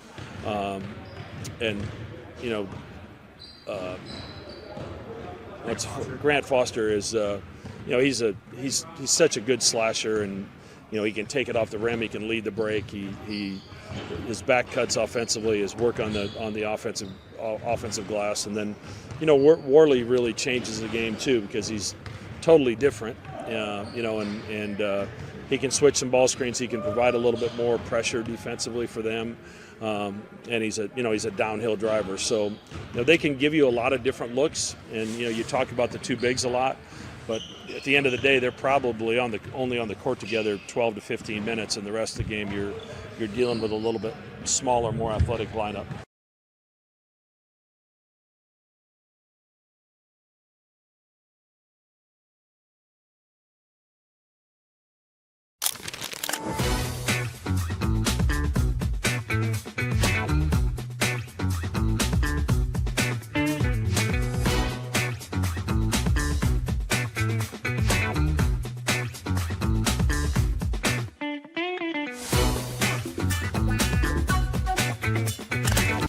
Centris Federal Credit Union, we understand that the journey of building your own business typically starts with modest beginnings.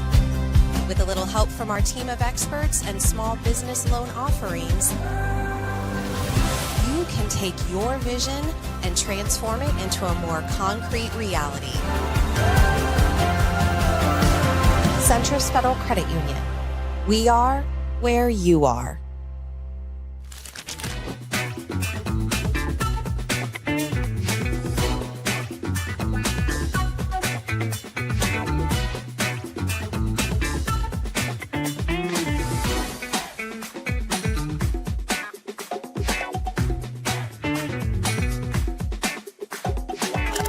Okay, I'm not surprised. I think we know what we're capable of, and I think it's shown by not losing a set. And I think the Big Ten play has been a lot different than it's been in the past few years, and it's a lot different than what we've seen. So I think we're just adjusting to that, and we're excited to go to UCLA and USC. I think those will be some good games, and I think, if anything, those will be the two teams that, out of the past few weeks, that could test us and take a set potentially. But I mean, obviously that's not the goal. We want to finish that in 3 per usual.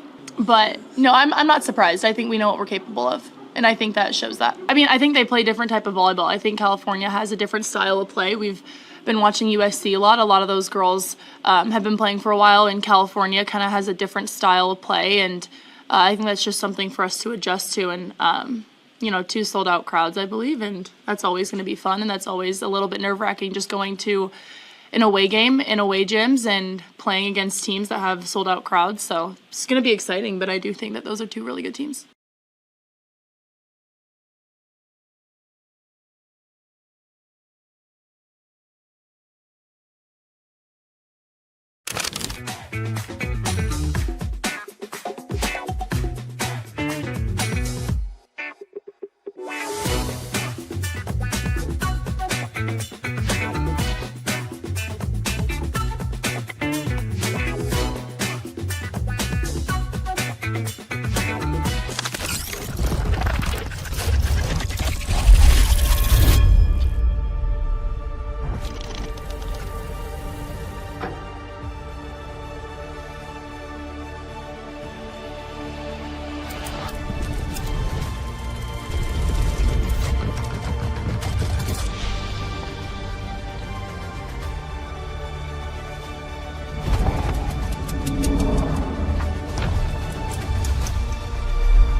You're listening to Hurrdat Sports Live.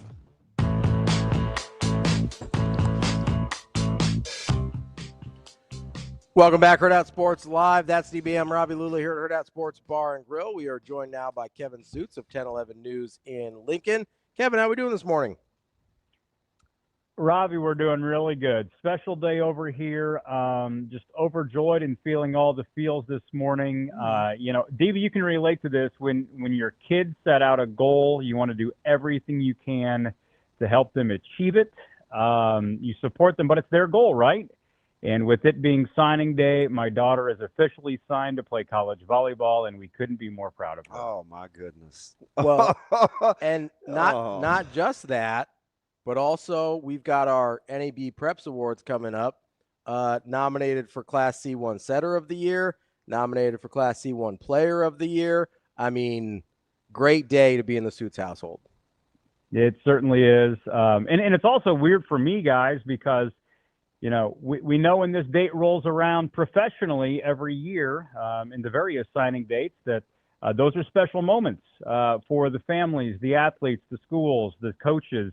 I've seen it on the other side. I've never had it on this side, and it's pretty wild. It's pretty crazy, and just like I said, I'm feeling a lot of things this morning. So you got me in a mood. Oh, hey, listen, I'm here for it. I'm here for all the feels of parenting, because there's just nothing like it. And it's the snack packs, the cool trips, is this really worth it? And the who's driving, and you're always in the car. And listen, Kevin, I get it. You can be as emotional as you want. I'll simply say to you, bravo, job well done, Dad. It's a huge, huge deal when you look at the time and the accomplishments. It's okay. Yeah, I got your back. Thank you. It is really cool.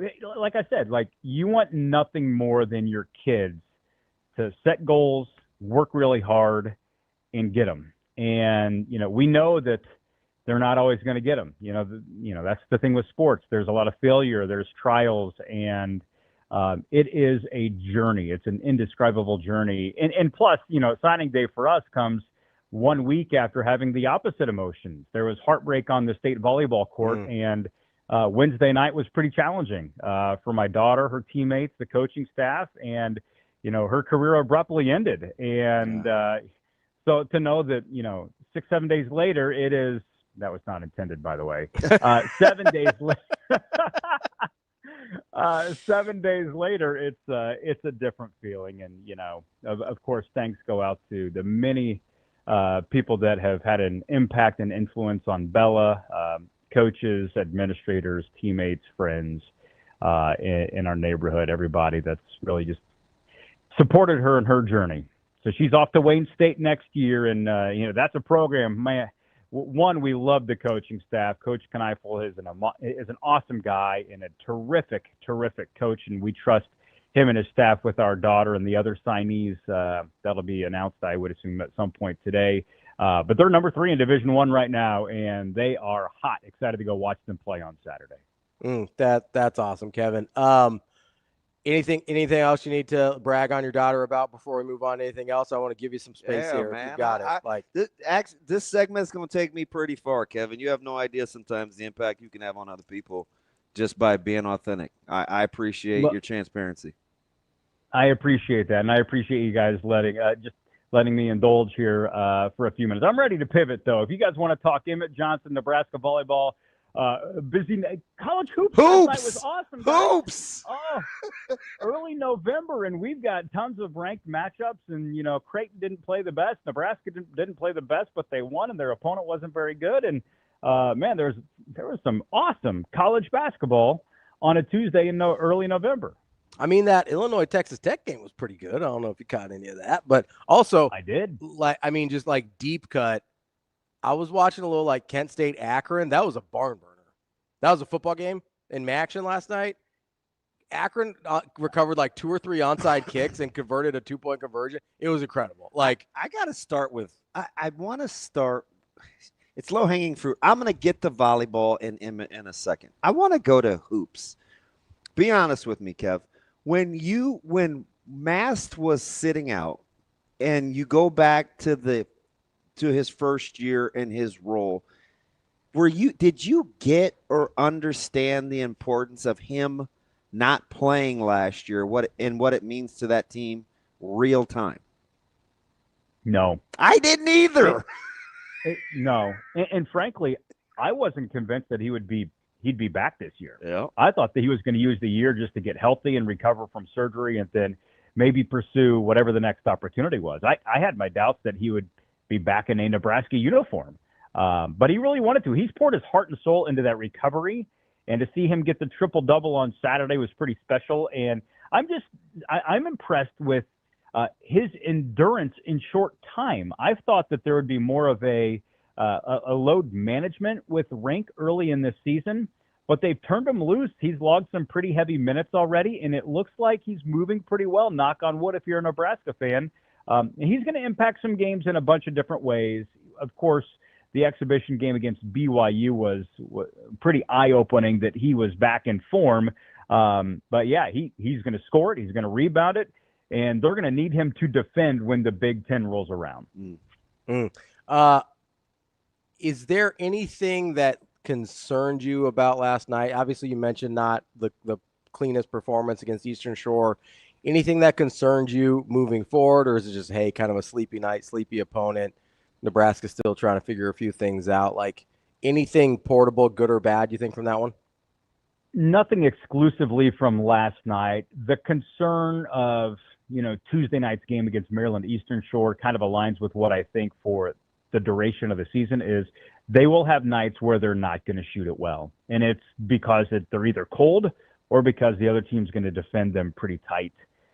When they don't shoot it well, can they create ways to still put points on the board? And that's going to be where Sam Hoiberg, Cale Jacobson, maybe some of the guys deep off the bench, Leo Curtis, they're gonna have to play pretty important roles with this team because there will be nights they don't shoot it well. They shoot at 35 to 40%, and you're just gonna have to create points, whether it's at the charity stripe in the lane or in the mid-range game. I don't know if Fred really wants much of that. But last night, they led by 31. They win by 19. Can they still score enough long-term to win some ball games? It's going to be different when they get in Big Ten play because I think just the defensive intensity is going to pick up on the other side, and it's going to press this offense. All right, let me hop over to Emmett and kind of this. It's not a new campaign. It's been vocalized now, like his prowess, the stats, the where is he? How do you reconcile the season he's had, the numbers he's produced, given that arguably was the number one room that generated the most concern in the offseason, outside of probably D-line? Yeah. Man. So full transparency, I love Emmett. Like as a person, as a player, I love the way his game's evolved too. He is so much more downhill. He's always had some wiggle to him, but this year it is about getting north and south. And I remember talking to him before the Michigan game. We were talking about his progress then, guys. That was almost 2 full months ago, and now we're seeing it all play out. As for the Heisman candidacy and it being vocalized, I honestly think it's maybe a little bit delayed on Nebraska's part. UCLA game probably his best game of the season, but he was really good against Northwestern. He was good against Michigan State. Rewind to the season opener. Remember after they won at Arrowhead, one of the big takeaways of that game, beyond making a play late to seal it, was that it looks like the running back situation is going to be okay because number 21 has bulked up and is really, really good. He had a 100-yard game to start the year. So it's not like all of a sudden Emmett Johnson just had this huge breakout game. He's been consistent. He's been good. And in fact, I think that if Matt Rhule would have said what he said on Monday, 2 weeks prior to, I think there's a lot of nodding heads in the room like, yeah, he's right in this guy, given the the Heisman class of this year, Emmett's not too far off. What do you think is a bigger strike against his candidacy? That Nebraska is no longer in the college football playoff hunt, or simply that he's a running back? I think it's probably the Nebraska element, just because Nebraska's had the national spotlight a few times this year, and they weren't able to maximize. You know, the Michigan loss and the USC loss really go against Emmett Johnson's case. However, you know, the USC game in particular, he was really good. He was the least of their problems.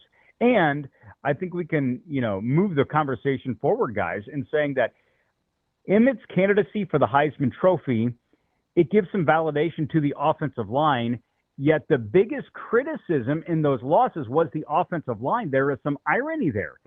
Yeah, they struggled in pass protection, but run blocking wise, the O-line has gotten a lot better over the course of the season, and it has produced. And it's allowed Emmett to be in the position he is in right now. So when you're taking a look at, let me, we're going to go to Penn State here. They shot their shot against Indiana. They've got one in between here. Do you have a way that this is supposed to look that would confirm or deny whatever you think it is about this football team before they kick off in 10 days or whatever it is? Is there a way that you expect this to look?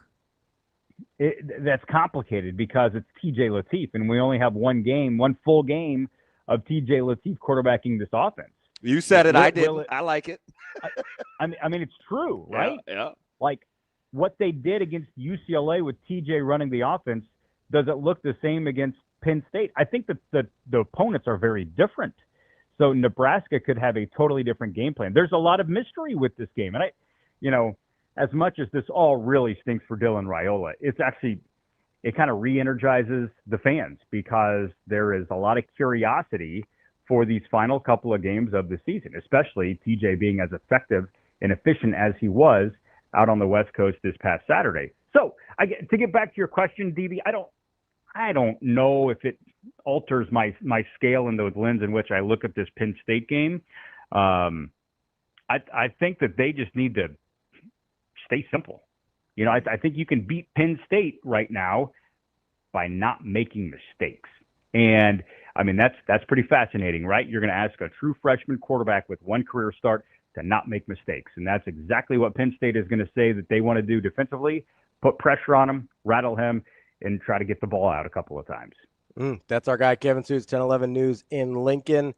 Kevin, once again, congratulations to you, your family, and your daughter. Absolutely. And give her our best on a huge day for her. And maybe we'll see her here at Hurrdat Sports Bar and Grill for the NAB Preps Awards. And who knows, maybe I actually don't know if she's won anything, but I know she's nominated. Maybe we'll see you guys here. That'd be great.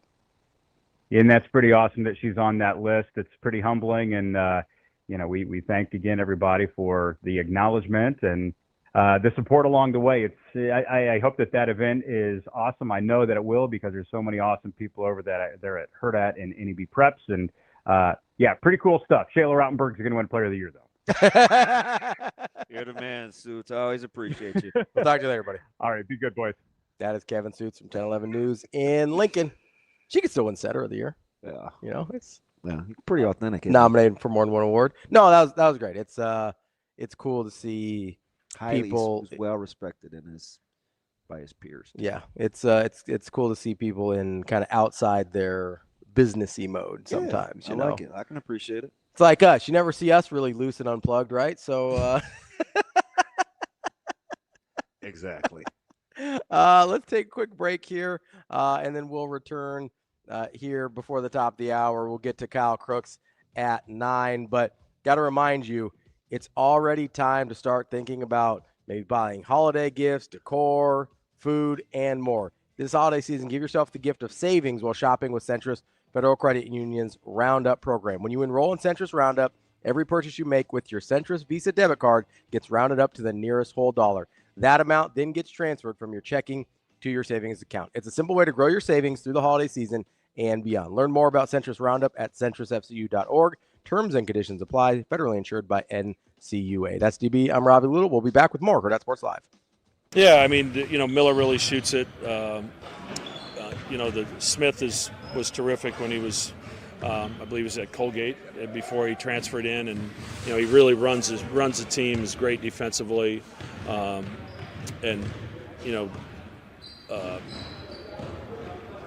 Grant Foster is, he's such a good slasher, and he can take it off the rim. He can lead the break.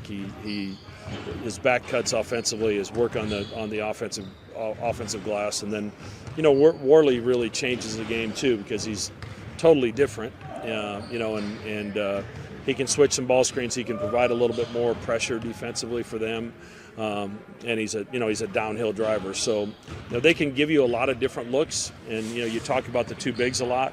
But at the end of the day, they're probably only on the court together 12 to 15 minutes, and the rest of the game you're dealing with a little bit smaller, more athletic lineup.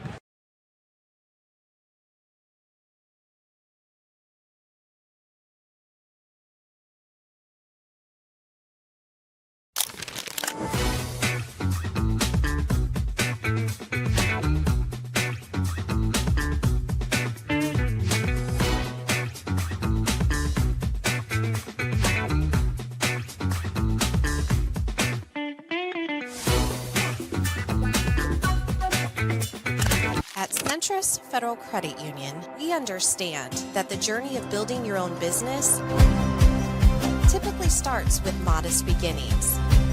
With a little help from our team of experts and small business loan offerings, you can take your vision and transform it into a more concrete reality. Centris Federal Credit Union. We are where you are.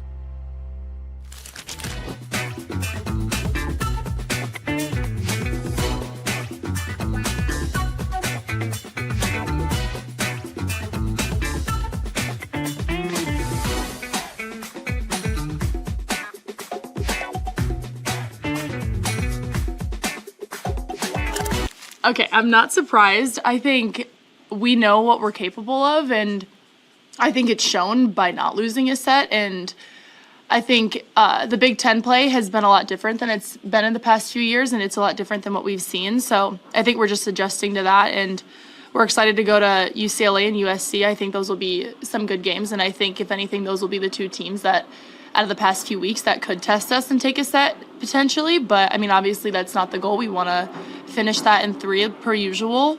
But no, I'm not surprised. I think we know what we're capable of, and I think that shows that. I mean, I think they play a different type of volleyball. I think California has a different style of play. We've been watching USC a lot. A lot of those girls have been playing for a while, and California kind of has a different style of play, and I think that's just something for us to adjust to. And 2 sold-out crowds, I believe, and that's always going to be fun, and that's always a little bit nerve-wracking, just going to an away game in away gyms and playing against teams that have sold-out crowds. So it's going to be exciting, but I do think that those are 2 really good teams.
Welcome to Hurrdat Sports Live.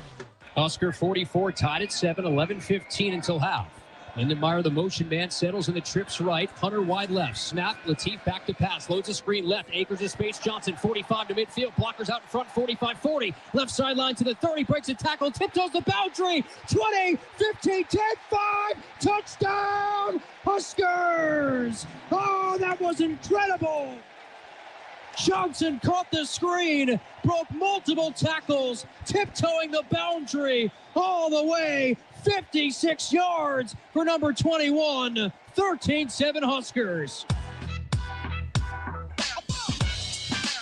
Welcome back, Hurrdat Sports Live, presented by Centris Federal Credit Union. That's DB. I'm Ravi. Lulla here at Hurrdat Sports Bar and Grill.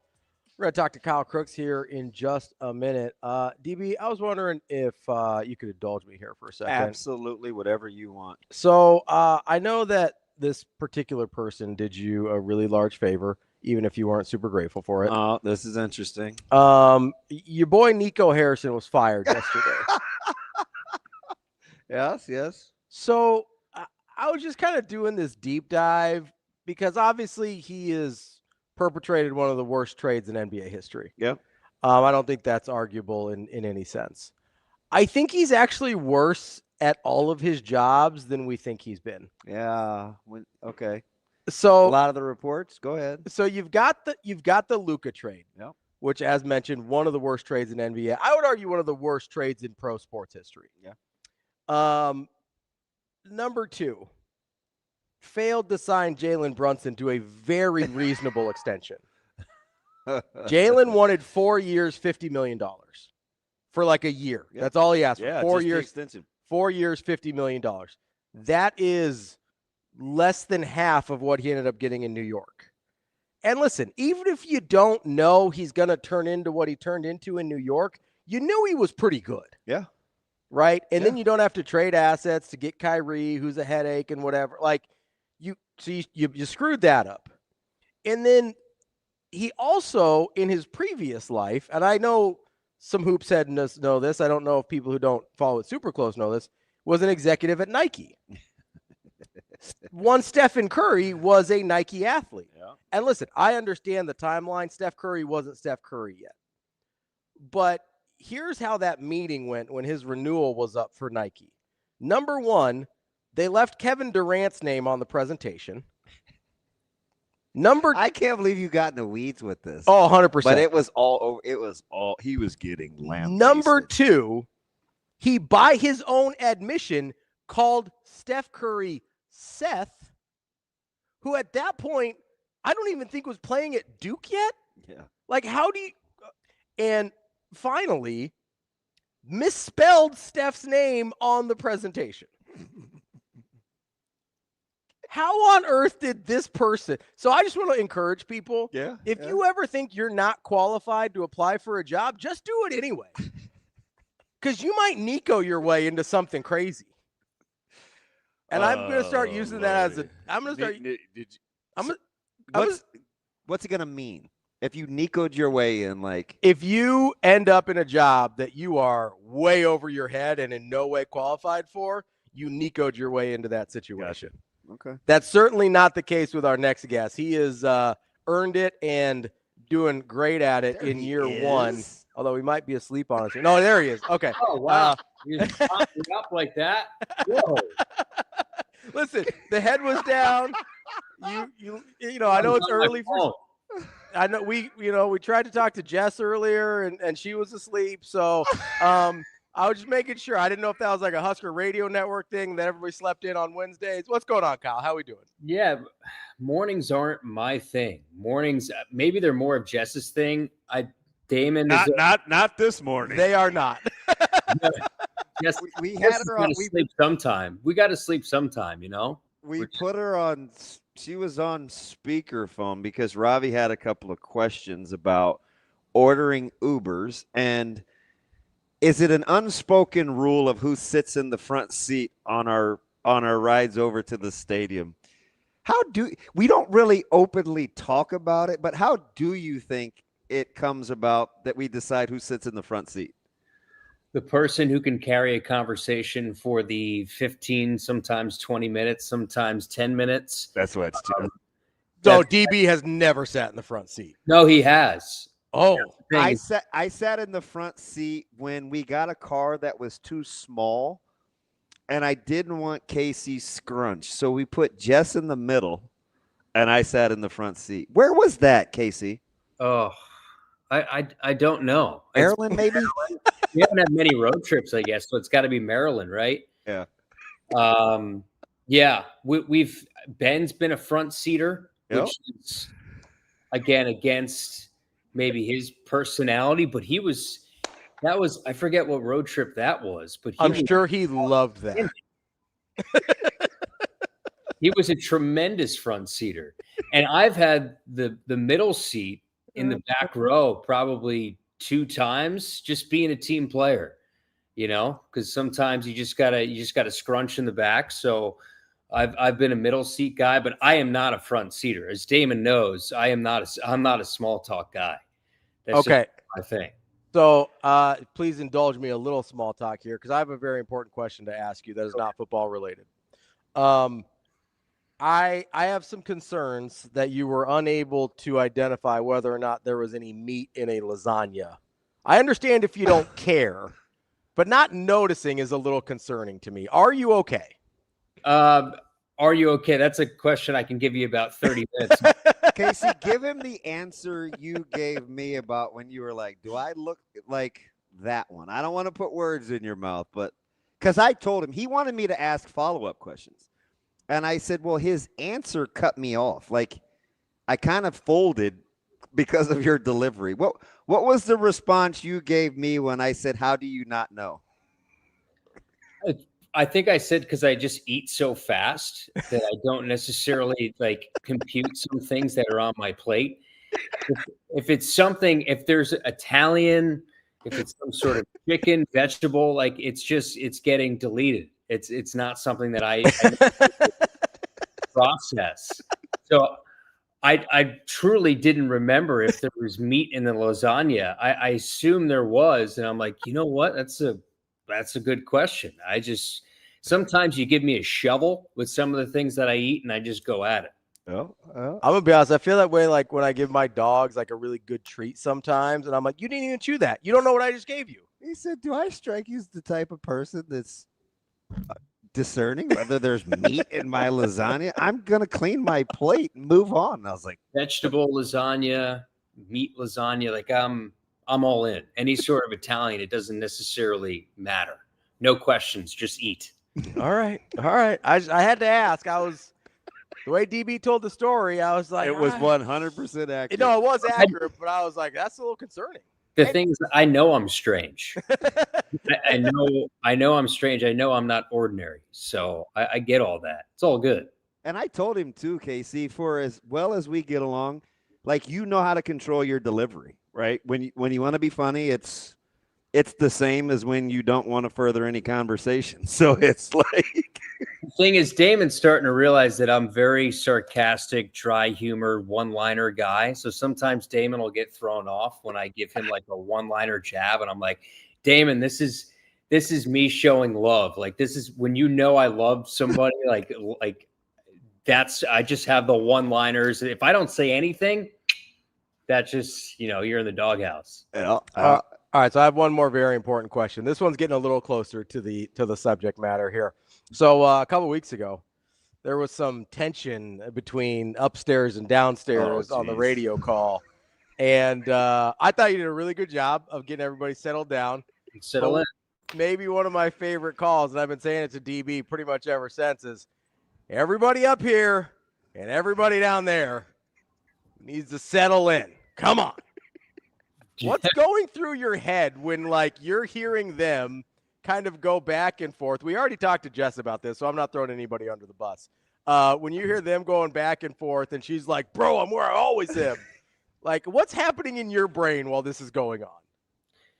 I could sense, I'm a little weird, but I have a good understanding of situations, social situations, and I could just tell in general that situation was a little icy. It was a little tense. I think it was more of the situation that Dylan had just gone down with injury, right? I think Damon's a little don't talk to me. Like, we got to find a way to win this game. And Jess is just doing what Jess does. And we found out this weekend that Damon, through his binoculars, thought Jess was the TV reporter for the entire game. So that's why he kept asking Jess, "Where are you?" But he was identifying the wrong person. The person that he's worked with for Damon, how many years was it? 4 years. He was looking at an entirely different person. So that's why he was thrown off. And then, so it was a little icy in the beginning. We just had to settle things in. Me and Ben are in the corner, just like, oh, mom and dad are fighting, sort of thing. And, well, we got it. We're all good now. I think as most families, there's disputes and things like that. And I think that's just sort of what that was. We just let it go, let it rock. I did think, I'm like, why is she wearing where'd she get the green coat during a blackout? He asked that. That wasn't like a signal to you that might be the wrong person? I don't know, man. This past Saturday, he's like, you were wearing green, right? And it's like, damn, it was a blackout. She was wearing all black. He was not wearing green jeans. So it's him and his Johnny 5 binoculars. This is what happens when he has somebody else adjust his binoculars. He still can't see out of them. Unbelievable. KC. Again, this is all love. This is how I show love. I have all sorts of issues. Like, I can't show love normally, so I just do it through sarcastic one-liners. See, that's why you like both of us. We show you our appreciation the same way. No, actually, you, Benny Mac, and KC have very similar like your deliveries are very, very similar. It's fine. I can take it. KC, you're around me a ton now. And you know how I operate in the booth. I'm whatever, right? But during your call, and I was not even a fan of the GoPro. Like, I want everybody to know that was kind of your baby, and you were during the interview. He's super creative. Let's just do this, and this. But that clip got released, and it's like the one time I was actually sitting and kind of calm. I explained to the guys 2 things. Number one, I felt like I was going to headbutt the UCLA guy standing right next to me. It was unusually I'm looking at them and they're looking at me, and there's like 2 inches between us, and an 1.5 inches of it is glass. So that's that. I wanted to sit down. But the other thing, I told them that I was captivated. That's the first time, and I'm not ashamed to admit it, that I was actually just listening to the broadcast, like just listening to the, he leaks out and it's the 45, the 40, where I found myself being a fan in the moment because I know how to lay out. But that time, I just was actually listening.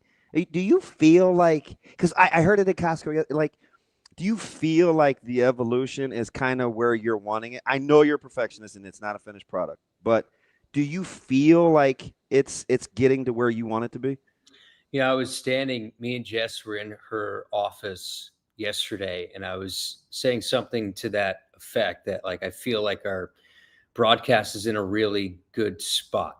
Despite sometimes we go back and forth with each other, like we were just talking about, like, I just feel like, whether it's Jess or whether it's our dynamic. And I listened back to the broadcast a million times over, like you said, sort of a perfectionist in a way. You're always chasing, getting better and things like that. I embrace coach speak more now than ever because I always use that line, like I'm trying to get better every broadcast, every week. But I feel like we're in a really good spot. And I think where we were in Kansas City to where we are now, I think it's in a much different spot. I just think it's the timing of it.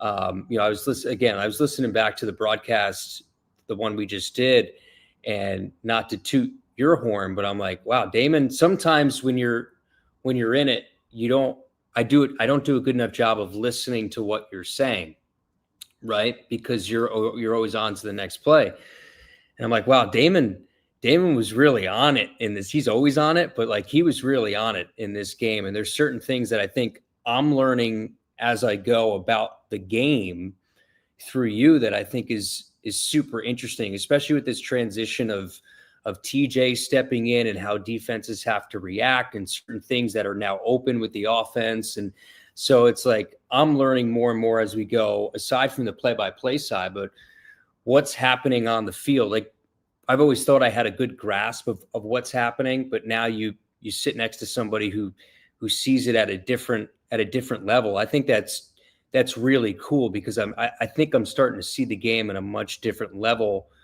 because of how you're seeing it, if that makes sense. Yeah, I mean, Kyle, I can attest to that. I've learned more about football in the last 2 years doing this with Damon and like I've watched football my whole life. I was like, oh yeah, I know what's going on. And then I started talking to Damon and asking him questions. I'm like, oh, I had no idea what was happening. Yeah. I was just watching the ball the whole time. You know the cool thing, enough of me. Like the cool thing, you know what I like though, Casey, because we're just going to give a couple compliments here.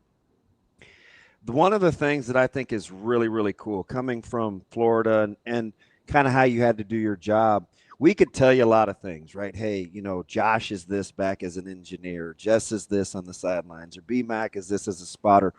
And all of this stuff is going to be new to you. But watching you and Ben, like his shorthand and the numbers and his math and how fast – like, you ever met a guy that can write on a dry erase board in a coherent manner faster than B-Mac? And it's like you guys watching that tap dance is – I think people are thinking you're just blowing smoke when you compliment him during the broadcast about his role. Like that evolution – because it's not for everybody, right? Like, it's – I mean, it's not controlling, but he's integral. In the role, right? So it's fascinating. He's massive. You know, I mean every bit of it when I've talked to Ben on, you know, whether it's saying it on the radio or talk to him in private. He's a massive part of what we do outside of hosting on air. The fluidity that you may hear in game, that's 98% Ben McLaughlin, right? Like the amount of, if you listen to the amount of reads that we have and the amount of things that we have to do going in and out of break, and we're grateful for that because that means that people are listening and people are pouring money into our broadcast. And but the way that Ben's able to compartmentalize everything, he's been around it for a long time, but now he has to adjust to a new announcer and to my cadences and things. And I think that transition has gone pretty smooth. And I think a big reason why is just Ben, his ability to adapt. He's just a pro. And I think that dynamic in general, you know, the one thing that the on-air product is one thing, but I like to look back at like the dinners we have on Friday nights before games and just I think that's where the dynamic between all of us has gotten better and has gotten stronger. I think that's the coolest thing of this entire thing for me is building relationships with all of us outside of the air, because I think that gets heard when you listen to a 3-hour broadcast is like, we actually kind of like each other and it comes across on the radio. Let's get into a little football here, Kyle. I know you're a big football guy, so let's talk about the game itself. Starting with the second half against USC, into full week of prep for TJ, into UCLA, now into bye week before Penn State. Obviously, I feel like we saw a progression from USC to UCLA. What type of progression, whether it's in TJ's comfortability or how they want to use him within the offense, are you expecting during this bye week? Yeah, I think just a little bit more comfort in running the offense.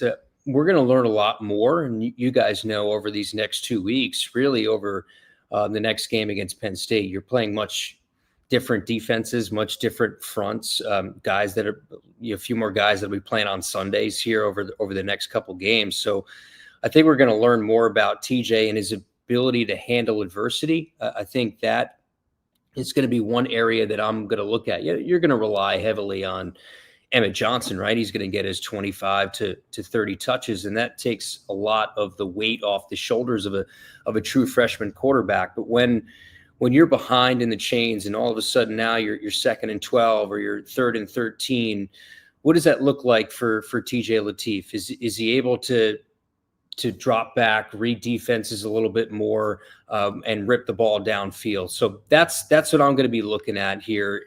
When in situations that aren't advantageous for an offense, 3rd and longs and 2nd and longs, how does TJ get them back on track a little bit more? And the talent level on the flip side is going to go up a lot. So again, we know what the game plan is going to be. Hand the ball off to Emmett, get the ball out of his hands quick, have him roll out, which I think is, you see how linebackers and safeties are in conflict all the time now with the ability for TJ to run, and the RPO game is a lot different now. So that of course gives Nebraska an advantage. But when you're in situations that don't put you in great opportunities to be successful, how does TJ find a way to get this offense back on track?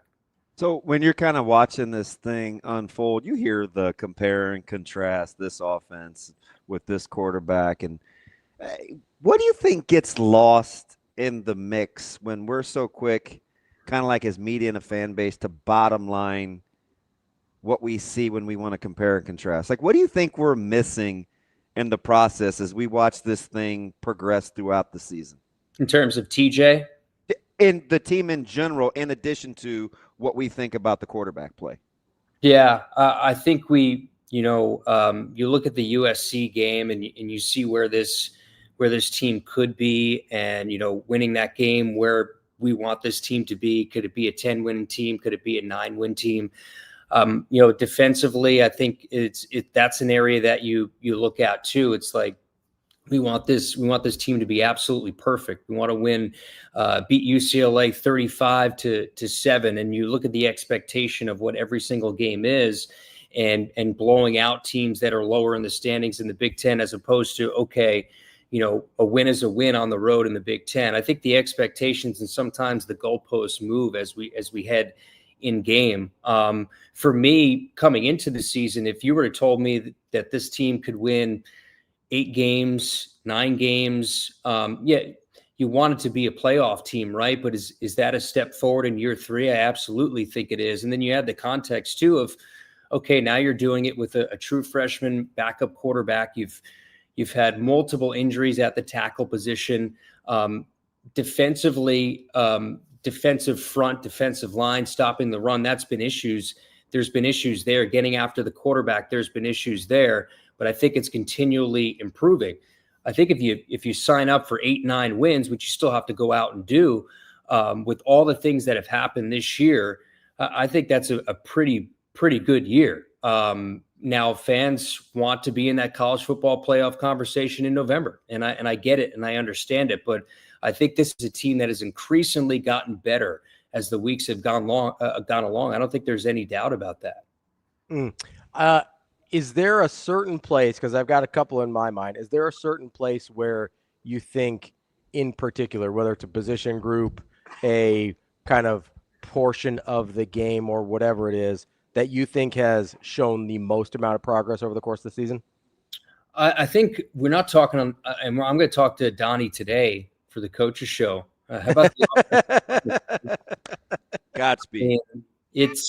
I think they've all, and I put out this tweet yesterday about the screen touchdown, right? The ability for Justin Evans and Rocco Spindler to get 20 yards downfield and start mauling some guys, right? And then the ability to block from the wide receiver position, I think, is an undervalued aspect as to what those guys bring. But I think the offensive line, the success with Emmett is a lot of it has to do with Emmett Johnson and his ability to be elusive and be a tremendous runner. And I think he's on the screen of a lot of NFL teams now, and a lot of scouts. But I think offensive line, again, with all the injuries that have taken place at the tackle position, for their ability to now settle in, not to use that phrase, I don't even know I was using it, but to protect the quarterback here a lot better of late, before Dylan's injury, that's become a lot less of a conversation. The ability to control the line of scrimmage in the Big Ten. I think the offensive line is a group that we like to get on pretty quickly, but not praise when praise is necessary. So I'm curious how you kind of balance, because you can see a ton up there. You get a lot of insight. And I mean, bless your heart, because Coach Raiola is very interesting. You guys are a lot alike, kind of straight shooter.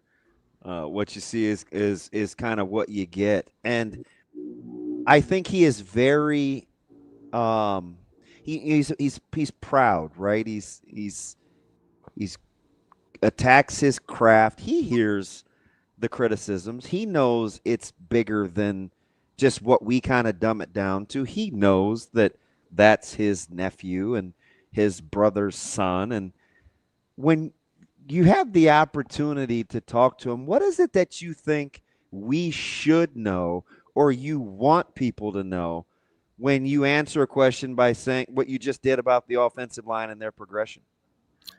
I think that he's a pretty darn good coach. People tend to get on him, but you think about the amount of adversity that his room specifically has gone under, and to have a big reason why your lead guy could be in New York City, in the Heisman ceremony, semifinalist for the Maxwell. A lot of that is Donnie and his ability to get that offensive line going. The consistency of a Justin Evans, a Henry Lutowski. We sort of knew what Rocco Spindler was going to be, right? How about the development of Elijah Pritchett?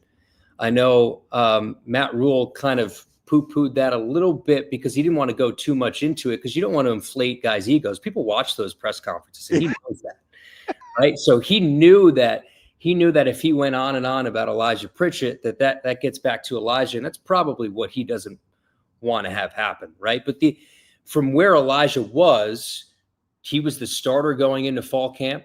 Then all of a sudden he drops down and he's the backup guy. And you're like, where the heck's Elijah Pritchett? To now he's a really serviceable left tackle. He's done a really good job. I think I would love to learn more about his process and what his thoughts are and sort of developing offensive linemen, because I think there's a reserve of young guys that are the future here they've recruited really well in that room, but how he's developed some of the older guys and some of these guys that have come into the program. One of the cool things about you is you're like clean enough on the dry erase board to formulate your own thoughts, and you listen to the narratives, and some of it is true. I don't mean narratives in a negative light. When you're watching what's going on defensively and their flexibility and kind of how they want to play, how do you see growth? Can you feel growth? Do you understand when those guys take the podium? Because you're one of those guys, and I don't know if you'll grow out of it, but you enjoy being at practice. Like, you're around. You have a feel. Does that help you kind of counterbalance, or is it in addition to, like, how do you play with what you're seeing along the lines defensively? A lot of it, too, is when you're calling the games through binoculars, there's a lot of things you don't see first time through. And that's why I rely heavily on Damon, sort of your analysis sometimes in between breaks of, okay, how certain guys are playing, because you just don't have the luxury to see everything going on the field, which and you have to go back and watch the games. But I'm glad you said that, because sometimes I don't know if you want to talk much. I think that's just me. That's me in general. But Damon, if it's you, you'll tell me. Yeah, exactly. I have a million things going on in my ear, and Ben's throwing things at me, and so sometimes I just don't talk at all during breaks. But Dan, how about you look at a weekend like Keona Davis had? I think he's an interesting guy to watch over the next two games in the bowl game, how because I think he's now we didn't really say his name a whole lot throughout the year. Secondary wise, it's, you mentioned Sierra Wright as a Sunday guy. I mean, man, he's been pretty good, of course, from, going to the switch to nickel with Malcolm out. And remember, the secondary is as good as it is without Malcolm Hartzog, essentially for most of the year. And Donovan Jones, and man, he's just been tremendous. And Andrew Marshall, I think it's easy to say that Coach Rhule kind of won the transfer portal this year, right? With Elijah being what he's been, and then Andrew Marshall has been just outstanding this year. And then what you've gotten from Deshaun Singleton. How about Javen Wright, guys? Like, 7th year of college football and everything that he's gone through, he's had a really, really good year. Vincent Shavers. So you just go up and down. Like, this defense to me has just continually gotten better every single week, whether it's disrupting the quarterback or trying to find ways to slow down the run game. The quarterback run's an interesting thing, right? Trying to slow down Nico in this it's a really hard thing to do when you have a 5-star athlete that's Nico's size to bring him down in the open field. Sometimes we take that for granted, just how hard that aspect of the offense is. And we're seeing the benefit of that in a way with TJ on the flip side. But defensively, I think John Butler's done an amazing job. And I'm sure he's going to start getting some calls to, hey man, like, come to our program and help us out. Cause I think John Butler's really, really good at what he does. Yeah, I mean, the numbers would certainly back you up. 13th in the country in yards allowed per game, 27th in the country in points allowed per game, 23rd in the country in yards per play per game. You wouldn't know that from Twitter, Ravi. Yeah, that's kind of why I know it, is because I tell you two are the same. I have to make sure. I'm like, okay, I'm not taking crazy pills, right? This defense is actually good. And yeah, every number you want to look up in terms of a totality, if you don't want to split it up and be like, well, they're not very good at this, and they're not, like, the defense is as a whole has been very, very good. And I did want to get back. You mentioned a couple things there. You mentioned winning the transfer portal, and I think you left out a bunch of guys like Spindler transfer. I think we forget that. Deshaun McCullough transfer. Williams Winery transfer. Like, tons of these guys, right, that are just absolutely huge contributors. And I think there's been sort of this narrative of the last week where, Coach Rhule said, like, oh, we're going to have money to go get whoever he wants. Like, well, they did pretty good anyway. I didn't. How did it land with you, KC? Because I kind of heard some folks like almost paint them into a corner a year early. Like, I heard a lot of, well, if you have what you need and you better do this. And I'm like, man, you guys, I bet you're a lot of fun at parties. Like, number one, he hasn't been a guy that just goes and spends willy-nilly, number one. Number two, he's always talked about development.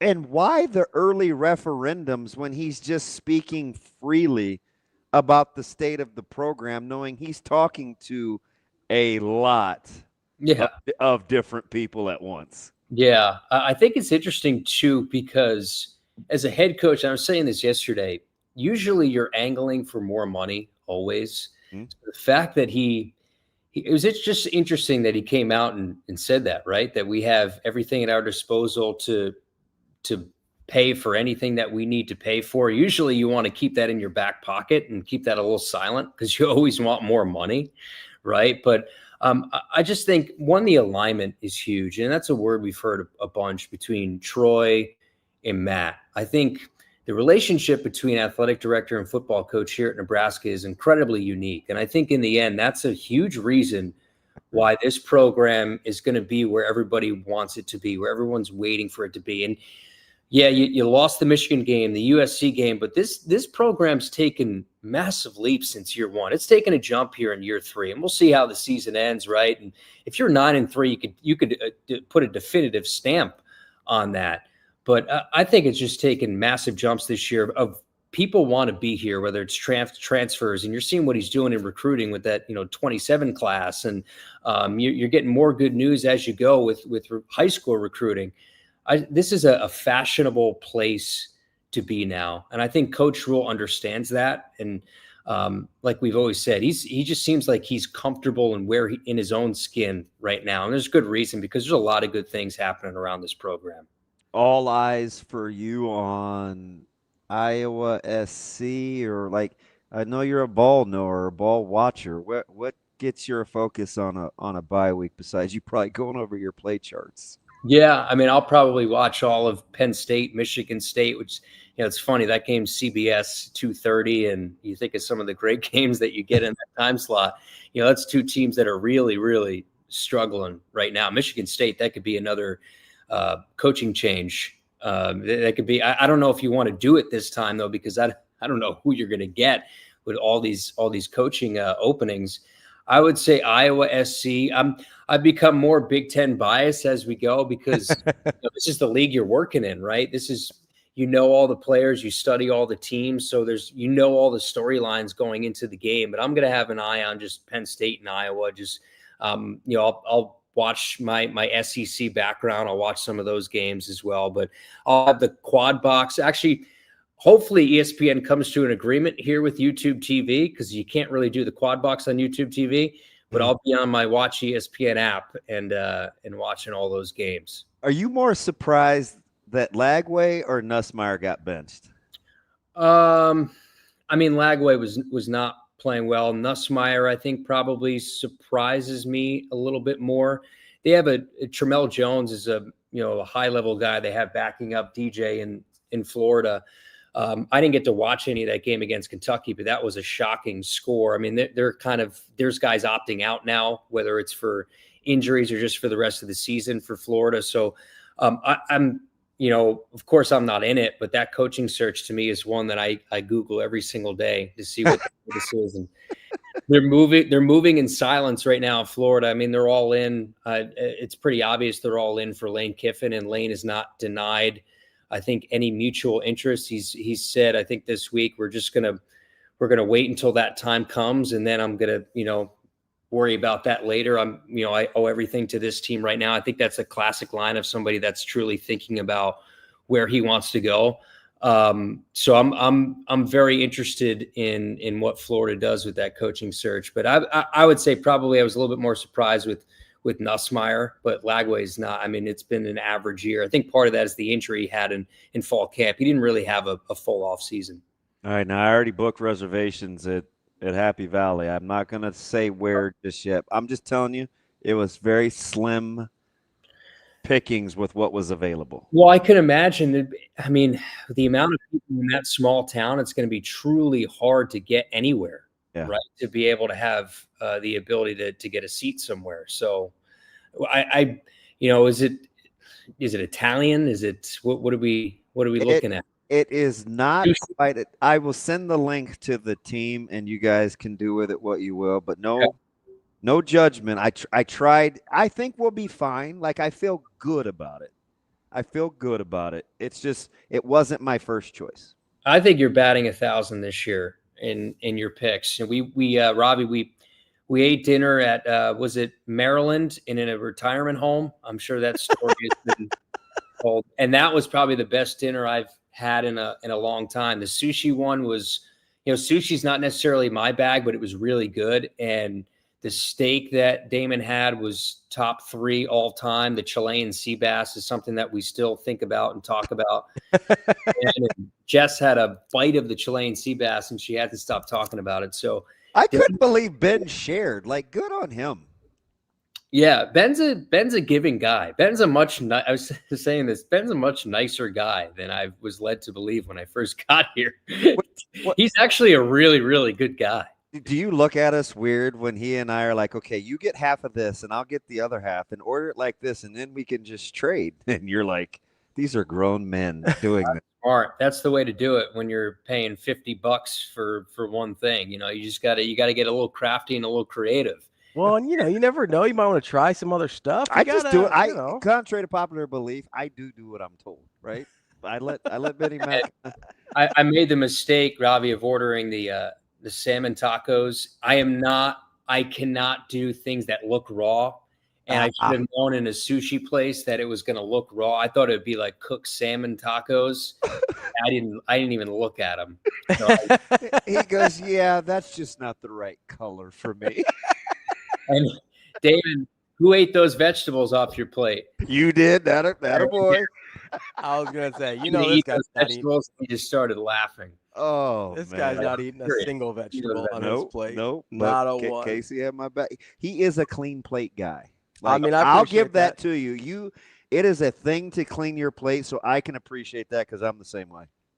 I eat fast, efficiently, and nothing is left behind.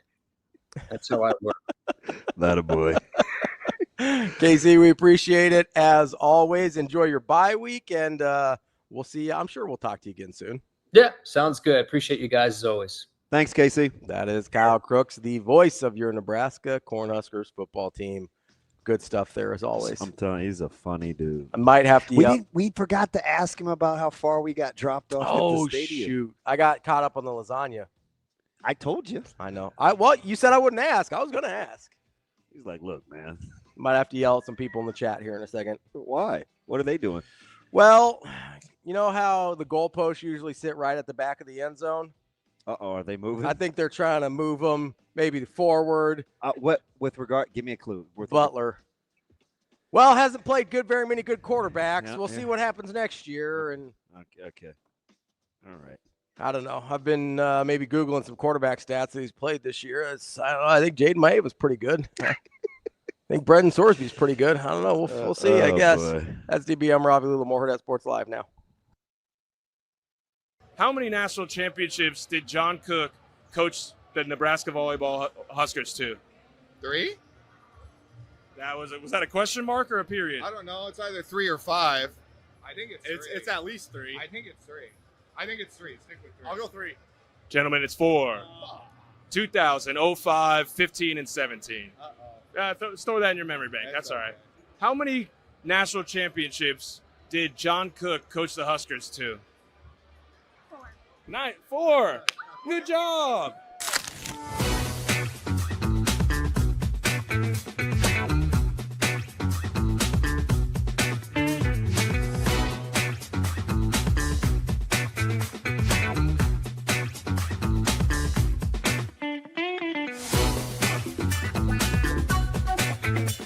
They're both really good. So UCLA, they have been up and down, but they have the players, that individuals that could start on a lot of teams. But they do play a lot of different players. And I think USC is rolling, and they're young, but super talented, and they're playing great as well. I feel like, this time of the year, there's teams getting better and teams that are pretty stagnant, and I feel like both these teams are getting better and playing well right now. I think I've never played at either of these places indoor, just done beach at USC, and seeing it's this time of year, well, it's supposed to be great weather here this weekend, of course, but you're expecting colder weather in California to be nice, and so I think getting out of town to a nice climate is always good in the middle of the season too, and we'll get to do some extra things. We're leaving a day early, and that ended up being a great call because of flights and the government shutdown, so we shouldn't have any issues. But, we'll get to do some stuff on Thursday, and then the day off in between. Won't just be sitting in our hotels.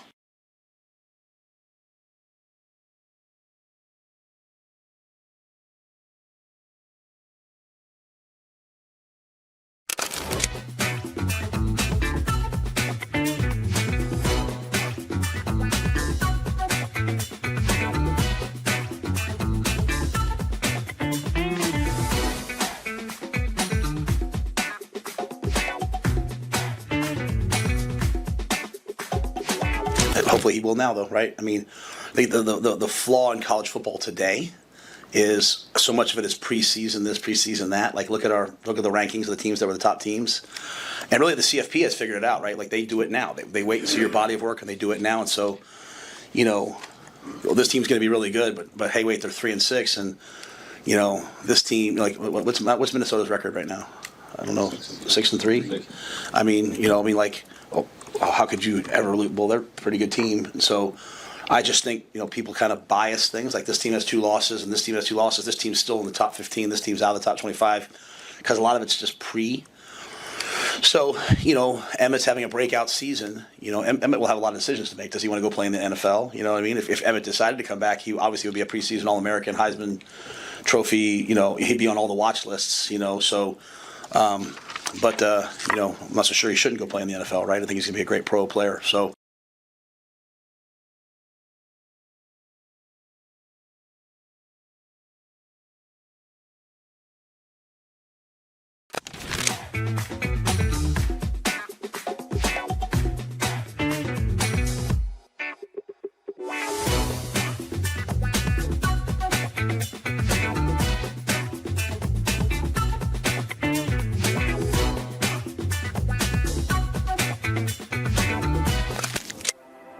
At Centris Federal Credit Union, We have the tools and resources to help our members fulfill their financial goals, with a focus on building a stronger community for the next generation of leaders.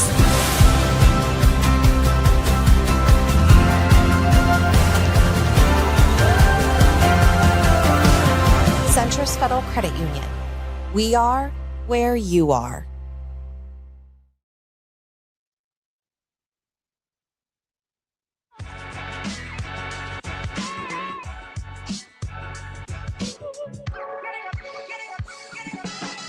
You're listening to Hurrdat Sports Live. What is going on? I'm Kyle Crooks. Got to buck up, Buttercup. Yep. It's one of my favorite expressions from DB. Everybody needs to settle in here. Oh, that was a cold-blooded drive. And that is just easy math. Number 6, 4-6. We'll take all of them. I don't know. You and your math. DB, you and your math. Welcome back, Hurrdat Sports Live. Good to know we get along. No, He's a cool dude. I like Kyle. He's a cool dude. I also, I said, like, he's starting, I think you said he's starting to have a little bit more fun, starting to loosen up a little bit. I think he's starting to, outside of just being professional, actually like the team a little bit more. Yeah, I told you that takes time for everybody. Yeah, and I'm not saying that as I don't mean that as a bad thing whatsoever. Yeah. Like, it would be impossible to come in from his background and just automatically be a Nebraska fan, right? Like, that's not a real thing. Right. I'm aware of that, right? And that's part of the reason I think it's so challenging for people, whether it's what we do or what Kyle does or what Kyle and you do, right, to come from the outside, especially in this market, because people will sniff it out. Oh, yeah. And they're not very forgiving, right? I'm from here. And Nick Baugh has had this too. I'm from here. I have grown up with this. I literally have a picture of when I'm 7 years old with Brooke Behringer. Like, I have grown up loving, like, this state and the sports in this state since I can remember. And I still get sometimes like, oh, you're a Nebraska hater, or oh, you're just a Creighton guy. Like, I get that, right? And I'm as Omaha and Nebraska as it gets. So to come from the outside, I can't imagine how hard that is. Yeah, he's one of the things he doesn't get near enough credit for is he's super perceptive of, like, he can read a room, and he's amazing at reading people. Mm-hmm.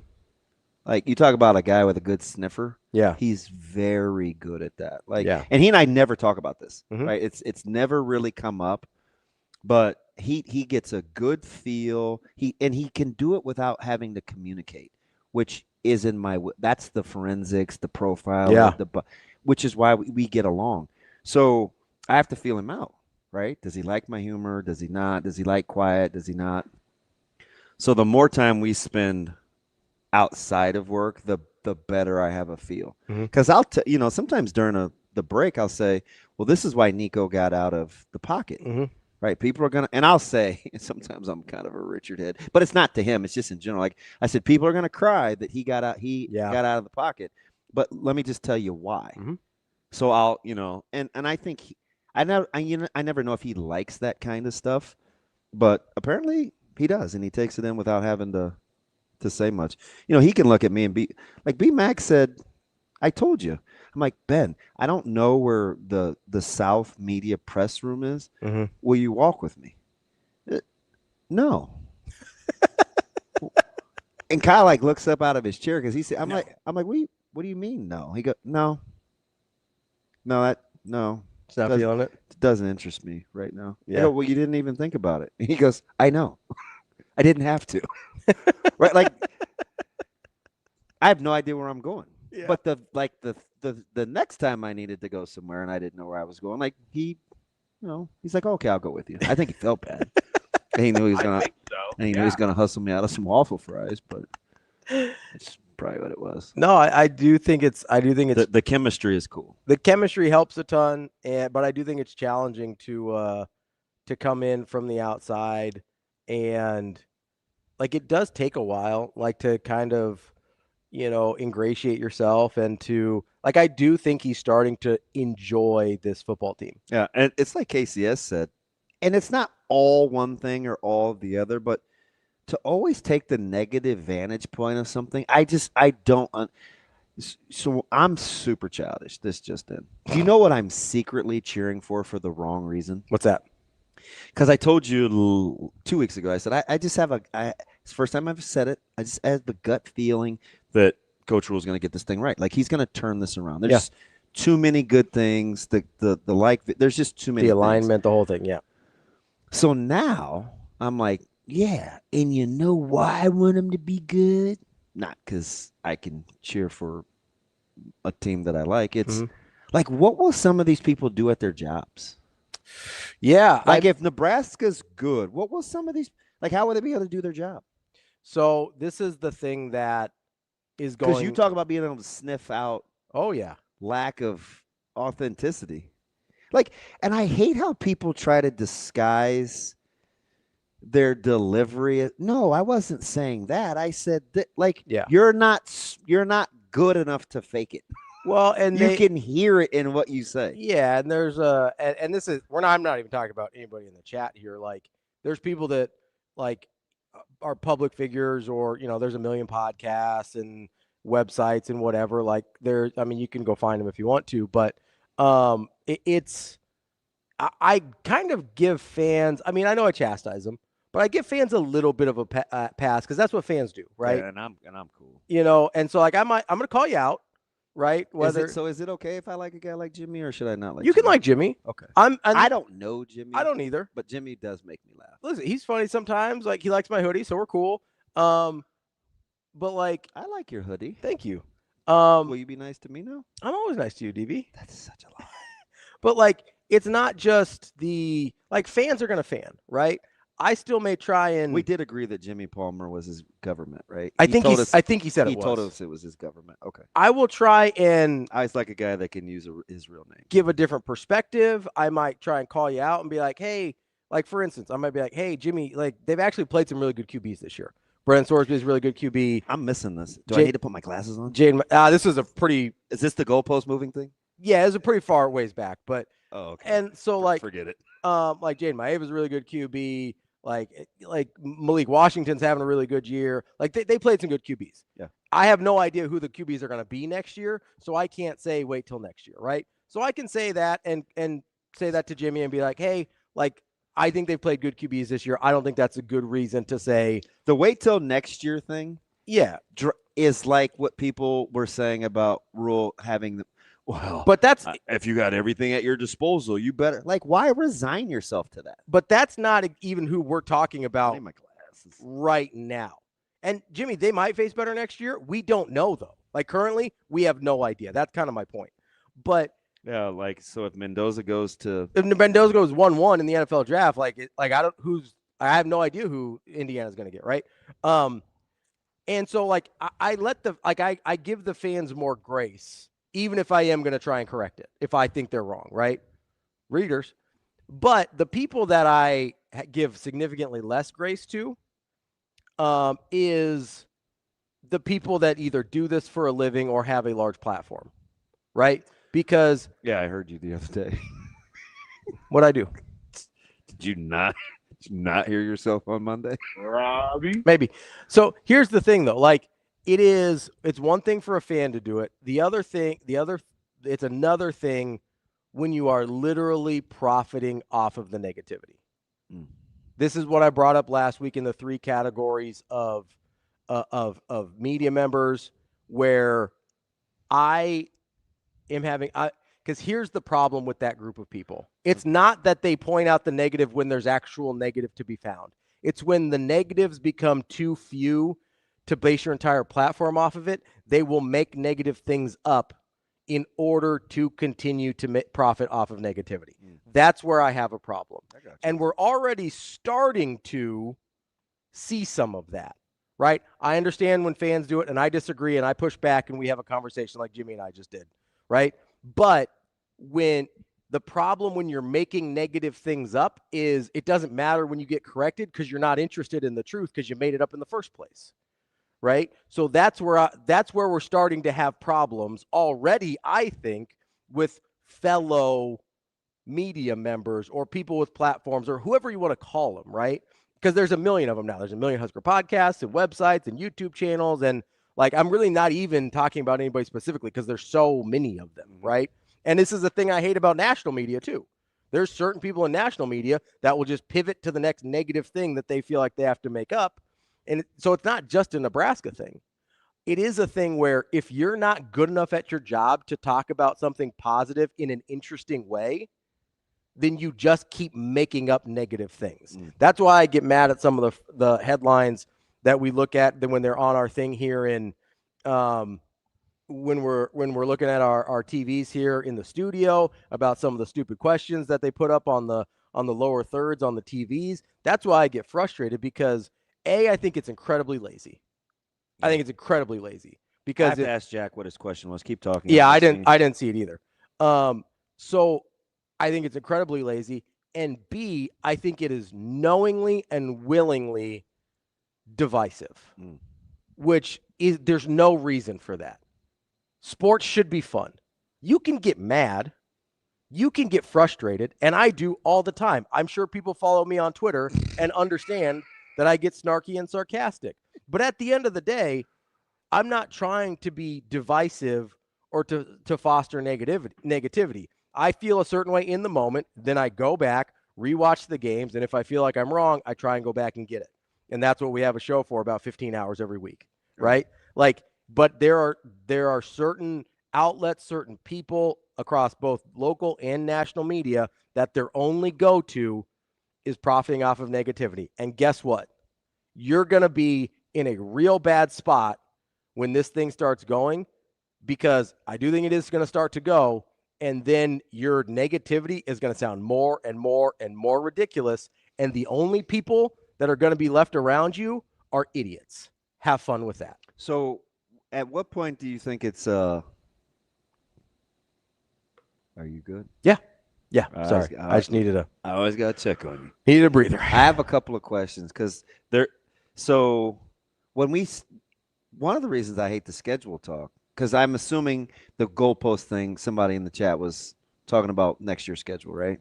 Well, so it was. We were on break and you're yelling something about Sorsby. I'm like, who are you talking to? It was about Butler and his numbers. And this was the conversation I was having with Jimmy was he said, hey, let's just pump the brakes a little bit. And who are we driving fast on? He was talking about Butler's performance this year. And I was like, hey, man, like those are all pretty good numbers. Nobody's okay. And that's then fine. It's not my rant. I think he was picking. I think he said Kyle said that he was doing an amazing job. And he said, let's pump the brakes on amazing. And I was like, it's been pretty damn good. But why though? So that was my point with the quarterbacks. And he said, like, hey, the quarterbacks haven't been that good. Why didn't you just ask Jimmy why he has to pump the brakes on amazing? Because Jimmy doesn't agree with it? He said that it was because he hadn't played. That's where the quarterbacks came in. He said he hasn't played very many good quarterbacks. And he said, look at who they might have to play next year. Don't even think about cutting Cut it. And then you need to cut it. And then I brought up, hey, these are the good quarterbacks he played, and that's where we had the discussion. Okay. So do you know why I hate the schedule talk about next year? It's not even that we don't know who's going to be playing. That's part of it. That's why I hate it, because we have no idea what any of those teams are. Was Clemson supposed to be good? Really, really good. Top 3? Was Penn State supposed to be good? Top 2? Was Arizona State supposed to be good? Yep. Okay. So what? I mean, pick one. Just pick one. Florida, like LSU, like Texas, like pick one. South Carolina was top 10. 10. Yeah. Yeah, absolutely. So, like, why? I just don't. So that's where I would agree with you and be like, why go there this early when you don't have to? It just seems like unnecessary, wasted energy. And I've told people, I'm going to make you go there in like June or July, even though you're not going to like it then either. Yeah, that's fine. But we're at least in the neighborhood of having an idea, right? Yeah. And listen, I agree.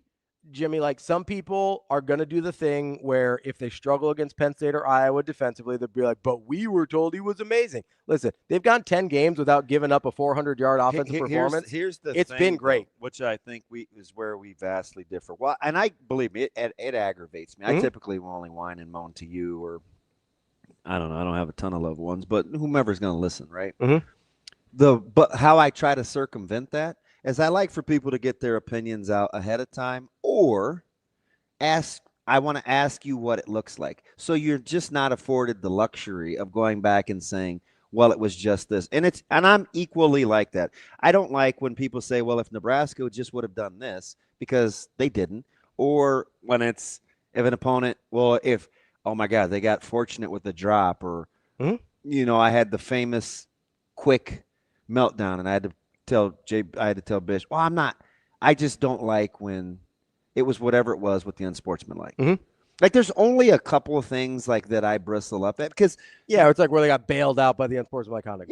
But I'm like, God, we lost to Troy at home on the same targeting call from a free safety. Like people do dumb things. It's why.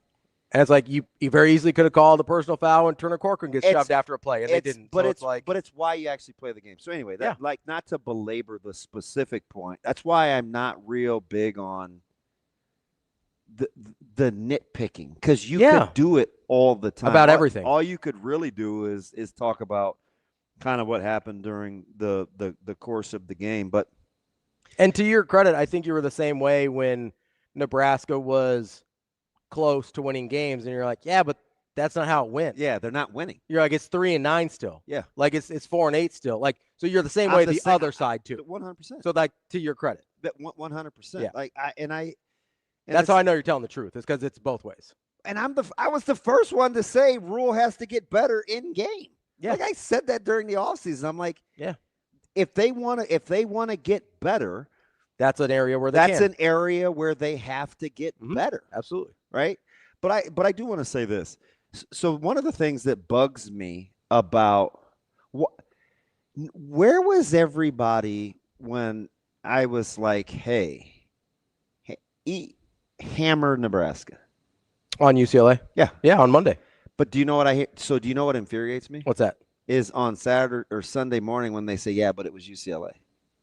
Like that's just going to do something to me. And it's not that Nebraska was an underdog in that game.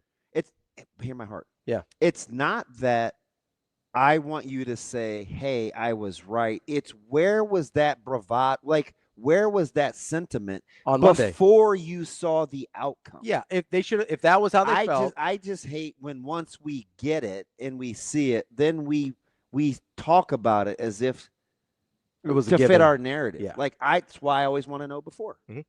Hey, what did we think before? What does it look like? What does a track meet look like to you? Because that's why I had to eat against Minnesota. I don't think Minnesota was very good. They hammered Nebraska. I still don't think Minnesota was very good. Like that didn't change. The result of what happened didn't change. Nebraska played terrible. Yeah, I'll say this about Minnesota and move on. I think the thing that happened to Nebraska was occasionally you get into these things and you find out somebody wants something a lot more than you do. You think you know. Yeah. Until you actually get in there and have to do it. You know, T-Mac is famous for saying, he said this for as long as he's been in the chat. He hates the close or if Nebraska would have. So what does he do when we do that? He'll double down and say, you can't have it both ways. Yeah. Right. So to some people that's going to be annoying, but it can be. He's been consistent with that from the jump. I can be annoyed. I can't be mad at him. You know what I mean? Yeah. So I just like over time, I don't know what's the desired outcome. Yeah, I mean, is it to be right or to get it right? Don't go making fun of me. No, I'm not. I think that's a good example of what we're talking about. Because if UCLA, if the narrative was going to be but it's UCLA, then the narrative on Monday when you said hammer Nebraska should have been like, well, yeah, duh, right?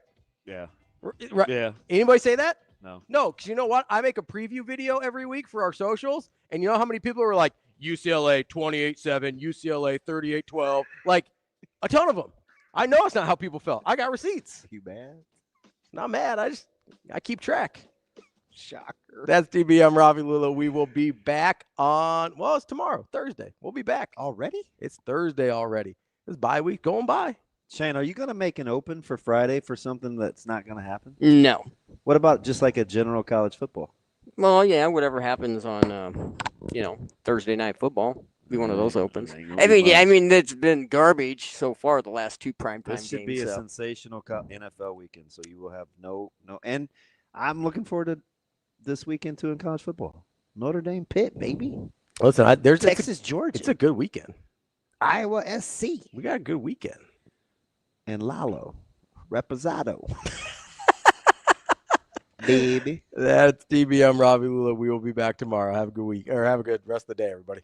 Yeah, I mean, Miller really shoots it. The Smith was terrific when he was, I believe, he was at Colgate before he transferred in, and he really runs the team. Is great defensively,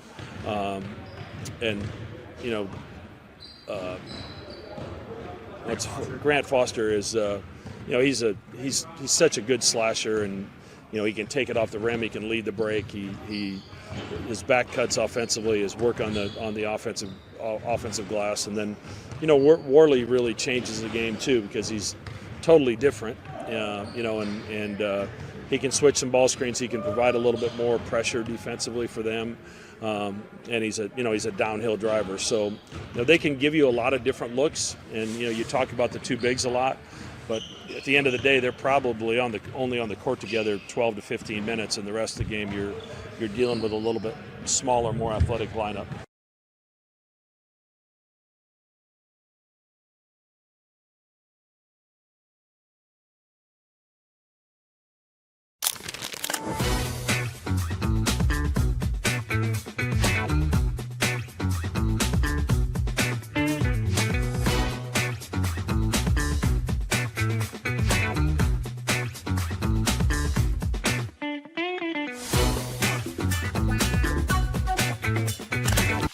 Centris Federal Credit Union, we understand that the journey of building your own business typically starts with modest beginnings.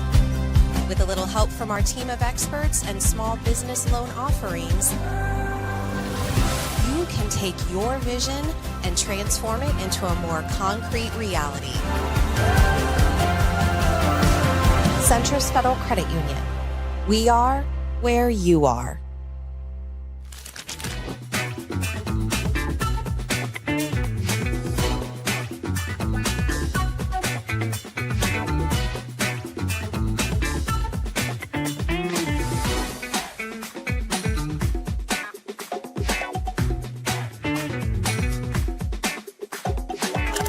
Okay, I'm not surprised. I think we know what we're capable of, and I think it's shown by not losing a set. And I think the Big Ten play has been a lot different than it's been in the past few years, and it's a lot different than what we've seen. So I think we're just adjusting to that, and we're excited to go to UCLA and USC. I think those will be some good games, and I think, if anything, those will be the two teams that, out of the past few weeks, that could test us and take a set potentially. But I mean, obviously that's not the goal. We want to finish that in 3 per usual. But no, I'm not surprised. I think we know what we're capable of, and I think that shows that. I mean, I think they play a different type of volleyball. I think California has a different style of play. We've been watching USC a lot. A lot of those girls have been playing for a while, and California kind of has a different style of play, and I think that's just something for us to adjust to. And 2 sold-out crowds, I believe, and that's always going to be fun, and that's always a little bit nerve-wracking, just going to an away game in away gyms and playing against teams that have sold-out crowds. So it's going to be exciting, but I do think that those are 2 really good teams.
Welcome into Nebraska Shoot Around. I'm Ravi. That's Mike Sautter here at Hurrdat Sports Bar and Grill, coming to you a day after a convincing win. No, a win. Probably not how you wanted it to look.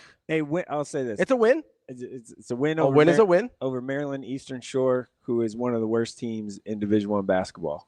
What was the number going in? 358 out of 365? 359? 358 out of 365 in the Ken Palm rating. So there's 365 Division I basketball teams. There were also 300 and close to that number in adjusted offensive efficiency, which clearly showed last night. That team cannot shoot. Also bad. Cannot do anything. And after the game, they are 364th out of 365 teams in adjusted offensive efficiency in the country. And but they are up to 352 in the overall Ken Yes, Palm. they moved up because they Strength played of schedule. a team that is a top 50 team. So it played a quad 1 team. So, they've played 2 quad 1 teams. Maryland Eastern Shore has played Georgia, where they scored 29 points. And then Nebraska, they scored 50. And frankly, they shouldn't have scored 50. It should have been probably 40-ish. Yeah. Yeah. Nebraska couldn't make a shot. And that's a concern. It's not the end of the world, because I do think, like I've said before, I don't think that there's going to be a night where Price Sanford, Connor Cohesion, and Braden Frager all are just totally off from 3. Now, that night was last night. Which, if you're going to have it, better be against Maryland Eastern Shore. Yeah. I mean, 6 of 32 from 3 as a team is not great. So those 3 guys that you mentioned were 3 for 15. Sanford, Frager, and Cohesion. Frager was 0 for 4 from 3. Cohesion was 0 for 3, and Sanford was 3 for 8. Yeah. Which 3 for 8's not terrible. That's fine. No, that's good. Yeah, it's fine. He scored 19 game high. He actually 8 was, for 13 from he had a good game. He was the pop towards the end of the first half. He had Nebraska went on a 9-0 run. He had 5 of those 9, 5 straight, and then to start the second half, Nebraska started the second half 8-2 run, and all 4 of their baskets were at the rim. Mm-hmm. So I think they kind of, after the game, it was said that the game plan didn't change. Maybe they just focused more on the game plan of what Coach Hoiberg said was making Maryland Eastern Shore play with the defense with their feet, meaning try and defend people, and they couldn't. Yeah, so I always kind of wonder in games like this where obviously Nebraska is going to be able to do some things to Maryland Eastern Shore that won't translate to Big Ten play, right? Whether that's getting the ball to the rim a little bit more aggressively, things like that. I always wonder how much you want to try and play your season-long game plan, like your Big Ten Conference game plan, and get good at that versus, hey, let's just go out and we're gonna win. You're gonna win this game. Roll the ball out and play. Yeah, you're gonna win this game. How much is okay, we need to win by a certain amount so it looks a certain way, because that's true, right? Yeah.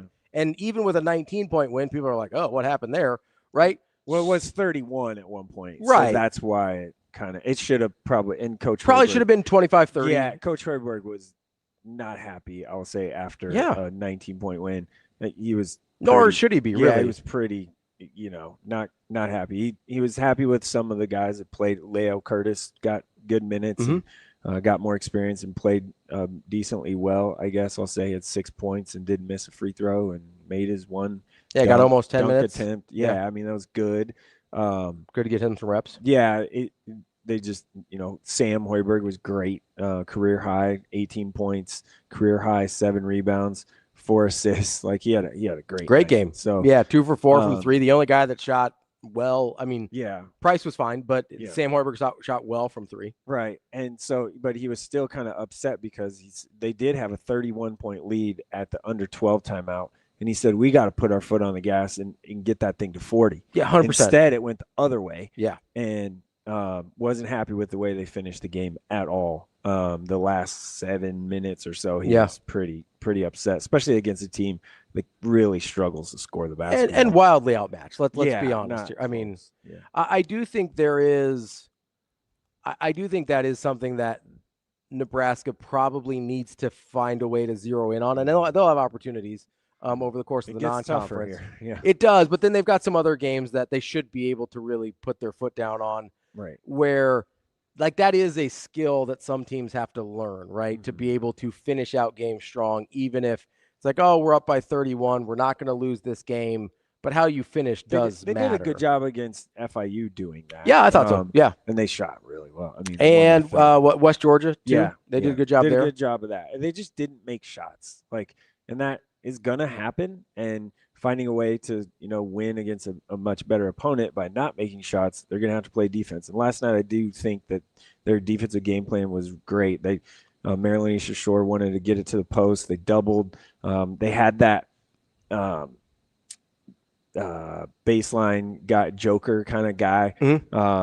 And that was like a Cohesion or Cale Jacobson under the basket that came on a double. Yep. And you could tell Rienk or Berke, when the guy got it in short corner, they were letting him go baseline because that's where the double was coming from. And it caused some turnovers and things. So the defensive game plan was great. Coach Lenzer does fantastic. Really good at what he does. So yeah. It was good. They just didn't. If they would have made some shots, it would have been. They shot 40 points poorly from three and from the field. I mean, obviously 19% from three, under 40% from the field. If they shoot even, 45 and 30%, we're talking about a 45, 50-point game, right? Like, this is an unbelievably bad shooting performance. But I did want to you brought up Berke there for a second. How have you felt through? And I know it's 3 games against lesser opponents, but how have you felt the adjustment has been with Rienk Mast being added back to the lineup? I felt like we've seen, I felt like a lot more was needed and asked of Berke last year. How do you feel like this fits his skill set? He doesn't have to be the primary post defender, which helps a ton. He was the best one analytically last year on the team because, Braxton Mia wasn't awesome. And Andrew Morgan wasn't a great post defender, but Berke was the best one. So it's helped. It's helped a ton. He's adjusted, I think, really well. It's opened up more space probably for him too on the offensive end. And Rienk just changes the game so much. He's just at the top of the key, even against FIU. There were so many backdoor cuts and him able to pass like through traffic on a cut and hit that cutter. That's amazing. It's great. And his ability to step out and hit a three is. I would say the fact that you have to honor him defensively as a scorer from that range really changes that. You have to come out on him, so it opens up the lane for those cutters, and that's part of their offense. So, the backdoor things is good. Now, last night he kind of regressed back to the non-steal turnover guy that Berke was last year, and early and.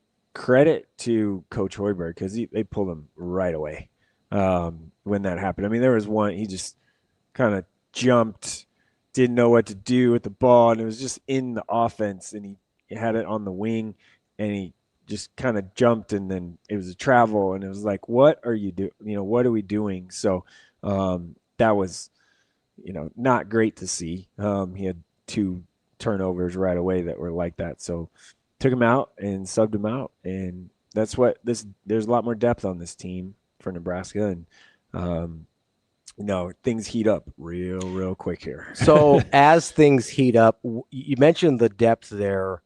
What do you think that looks like in terms of a rotation? I mean, you had obviously a bunch of guys got minutes last night. A bunch of guys got at least 9 or 10 minutes. I think 10 guys got at least 10 minutes last night. So you're looking at, I'm guessing, quite a little bit pared down from there. Yeah. Braden Freger was the first guy off the bench last night. And we expect him to definitely be. He's going to be part of the rotation. Yeah. Connor Season is definitely going to be a part of the rotation. It's now they're playing without Oogie, who is supposed to be their backup post, swing guy. And is that going to be Jared Garcia? Is that Leo Curtis? Is that and Leo Curtis, when Big Ten play comes, he's going to struggle. He's not physically from an upper body standpoint. He's not skinny string bean. He is from a physical, like strength standpoint, Yeah. he's got a ways to go. He Yeah. is uber talented. Sure. Yeah. He might be the most talented player on the team, naturally gifted talent. Yeah. So do you But got some physical way to go to be ready. So that's why Oogie, like getting him back hopefully around Christmas time. I would say what's hopefully like, around Christmas. So is their early goal. Big Ten season. Yeah, maybe that'd you be miss good. the first 2 Big Ten games. That'd be good. Having him back will totally help. Yeah. But I do think, so either they've already kind of pared it down. And I did ask in post game, I asked after the FIU game, hey, you only played 8 in the first half. Mm-hmm. Is that kind of have you moved, in that direction? Mm-hmm. And that the answer was no, but it feels like there's like an 8. So Connor, Braden, one of either Leo or Oogie. Or Jared Garcia at the moment. Or Jared. So we'll call that one spot. And then so you have and then your starting 5 gets us to Connor, 8. Cale Jacobson is in that too. And then so that would be 9. Yeah. So that's you kind think of like the 9-ish group. Yeah, that's okay. kind of the group. So not pared down a ton from what we saw. No, not at all. We don't expect minutes from like Kendall Blue. Yeah, Justin. But I was just gonna bring that up. That's the guy that people were super excited about came in. Yeah, from St. Thomas, right? Yeah. And like I will tell you, people, they tried to use him as the initiator of the offense, and I didn't see that. Mm-hmm. Like I watched Kendall Blue play 3 games in person for St. Thomas, and at no point did I think he had that. Yeah. Initiator of the offense. I'm not even gonna call it point guard, but like the initiator thing. Yeah, because like Rienk is an initiator of the offense and not a point guard, right? Like, I'm. It's that multi-ball handler system that Nebraska runs, but he's right now the outside guy looking in. He only got 4 minutes against Maryland Eastern Shore, so like he's kind of towards the end of the bench right now. Mm-hmm. Now he's talented. Could work his way up. work his way back into it for sure. But maybe we'll have to find a different role than originally. Yeah, like that role is just there's a log jam there, like that wing we talked about. Part of that's Jamarcus playing better sort of in that types of role, right? Yeah, Jamarcus Lawrence and Sam Hoiberg have played better, and like their chemistry's amazing because they really know each other and played together. Yeah. And Jamarcus, he'll have games where he'll hit shots and then they'll have games where he just needs to kind of run the offense and do what he can to, get 2 assists, 3 assists, 4 assists, and not turn it over. Mm-hmm. Like there'll be games where he needs to do that and score 4 or 5 points. Now, I think they'd really like him to be closer to double figures. Yeah, scoring. 10, 12 points would be nice. Yeah. If that's going to be your, 2 guard, if you will. Mm-hmm. Him and Sam kind of flipping that. But the team is good. They're on a roll. They have, as much as people want to poo-poo this, they have the nation's longest win streak at 7 games. They do. If you go back to last year, so they certainly do. They certainly have that, and it is a real thing. It's not, all those games counted. No, those aren't exhibitions. All those games counted. The roster has changed, obviously, but as a program, they have the nation's longest win streak at 7 games. So it's now. You go to Sioux Falls, which is I'll say it gets pretty real this weekend against Oklahoma, a good team that made the tournament last year. It's a quad 1 opponent, like like it will end up being for sure a quad 1 opponent. You got to get it. Like it is a neutral site, but the last 2 years it has been a home game. Yeah. Like it has for sure been a home game. I mean, there's only 3,500 people that can fit in there, and it has been primarily, I would say, probably 3,000 of the 3,500 is of the 3,500. It's probably 3,400 Nebraska fans, and then friends and family parents, from the other team, parent section. So that it gets tougher. Oklahoma's a good team. Won again last night, and they need to handle business there. And then they go to Kansas Hall of Fame City. Classic, Then you go to Kansas City, and that's New Mexico. You got to win that one, right? And then you play Mississippi State or Kansas State. Yep. And Mississippi State gave up 98 points to Iowa State, and Iowa State doesn't score 90. ever. Mississippi State's not great. Don't really know what Kansas State is yet. Right. I don't think. Yeah, not yet. And don't really know what New Mexico is yet. They will win a lot of changes in the offseason. Right. Yes. So you're like, but you're gonna have opportunities there. But those are all gonna be upgrades from the first three right. games. And this is what I guess I've said. Maybe we talked about before, but there's 4 key non-conference games. Oh yeah. Yep. There's 4 of them. So those 3. So Oklahoma, New Mexico, and then the The K-State, second game in Mississippi Kansas State. Yeah, City. whatever that one looks like. And then whoever they Creighton, play. right? And Creighton. Yeah. If you go 2-2, you're fine. You need to go 2-2 at a minimum. Yeah. I think there's a chance they can go 3-1. Sure. 2-2 at a minimum. Yeah. In that, and then not obviously lose a bye game to anybody. And honestly, like I can't imagine, looking at the schedule, the bye games that are left are, well, Winthrop probably a little better than we think. South Carolina, Upstate is that you're winning. Yeah, that. they're not. And then North Dakota and New Hampshire. That's your bye games left. So really, Winthrop's the one. You should go undefeated in the bye games. Yeah, like you should. Winthrop's. And honestly, New Mexico and either Kansas State or Mississippi State, like those are, while they are upgrades of competition, they're winnable games. Very winnable games. Yeah, and not that Oklahoma and Creighton aren't. Yeah. But like in terms of those 4, asking them to win 2 of those 4, when 2 of them are those games, is a very reasonable ask. Correct. Yes. So I mean, the positives obviously is their non-steal turnover rate is only 96. Nebraska's right now after 3 games. Last year they were 315th. I think they believe. So that's at better. The end of the year. So that's been an improvement. Yeah, got to take care of the ball a little bit better. Yes. Now they're not going to block shots like they're just on defense and anything like that. But their 2-point percentage is 36 in the country. And their adjusted offensive efficiency is 53rd, and their defense is 45th. Right in squarely in the mix. That's right there. right where you need to be. Yeah, like you're right there. So that's squarely in the mix of what we talk about. Be a bubble team. Be a bubble team. Be a bubble team or above the bubble, like a little bit, right? Yeah.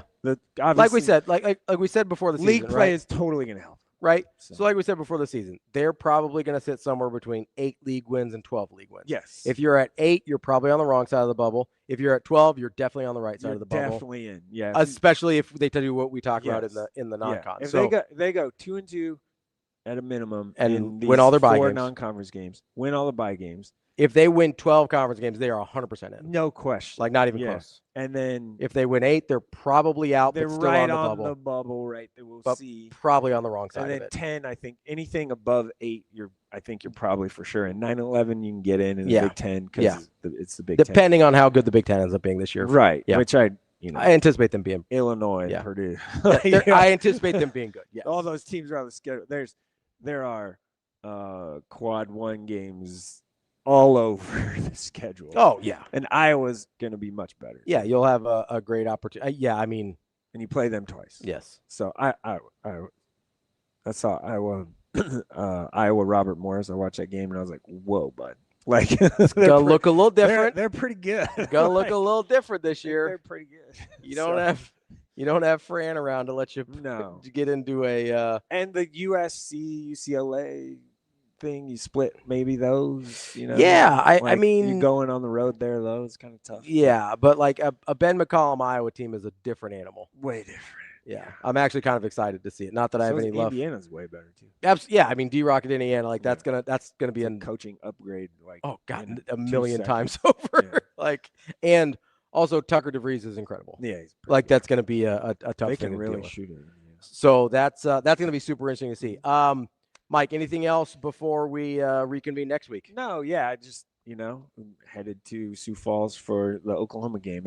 That one is so interesting to me. And last year in Sioux Falls, they should have beat St. Mary's. It was close. They were winning the game, and then St. Mary's went on a little run, and they couldn't fight back to win it. They had a chance. Obviously, Bryce Williams missed the shot at the end, but you got to get that one. Yeah, that one's like a key. It is important because Oklahoma's going to be kind of maybe in the same situation as you. Yeah, in terms of on the bubble, not on the bubble. Yeah, 50 to 45 to 65. In that RPI, KenPom, whatever net rating stuff.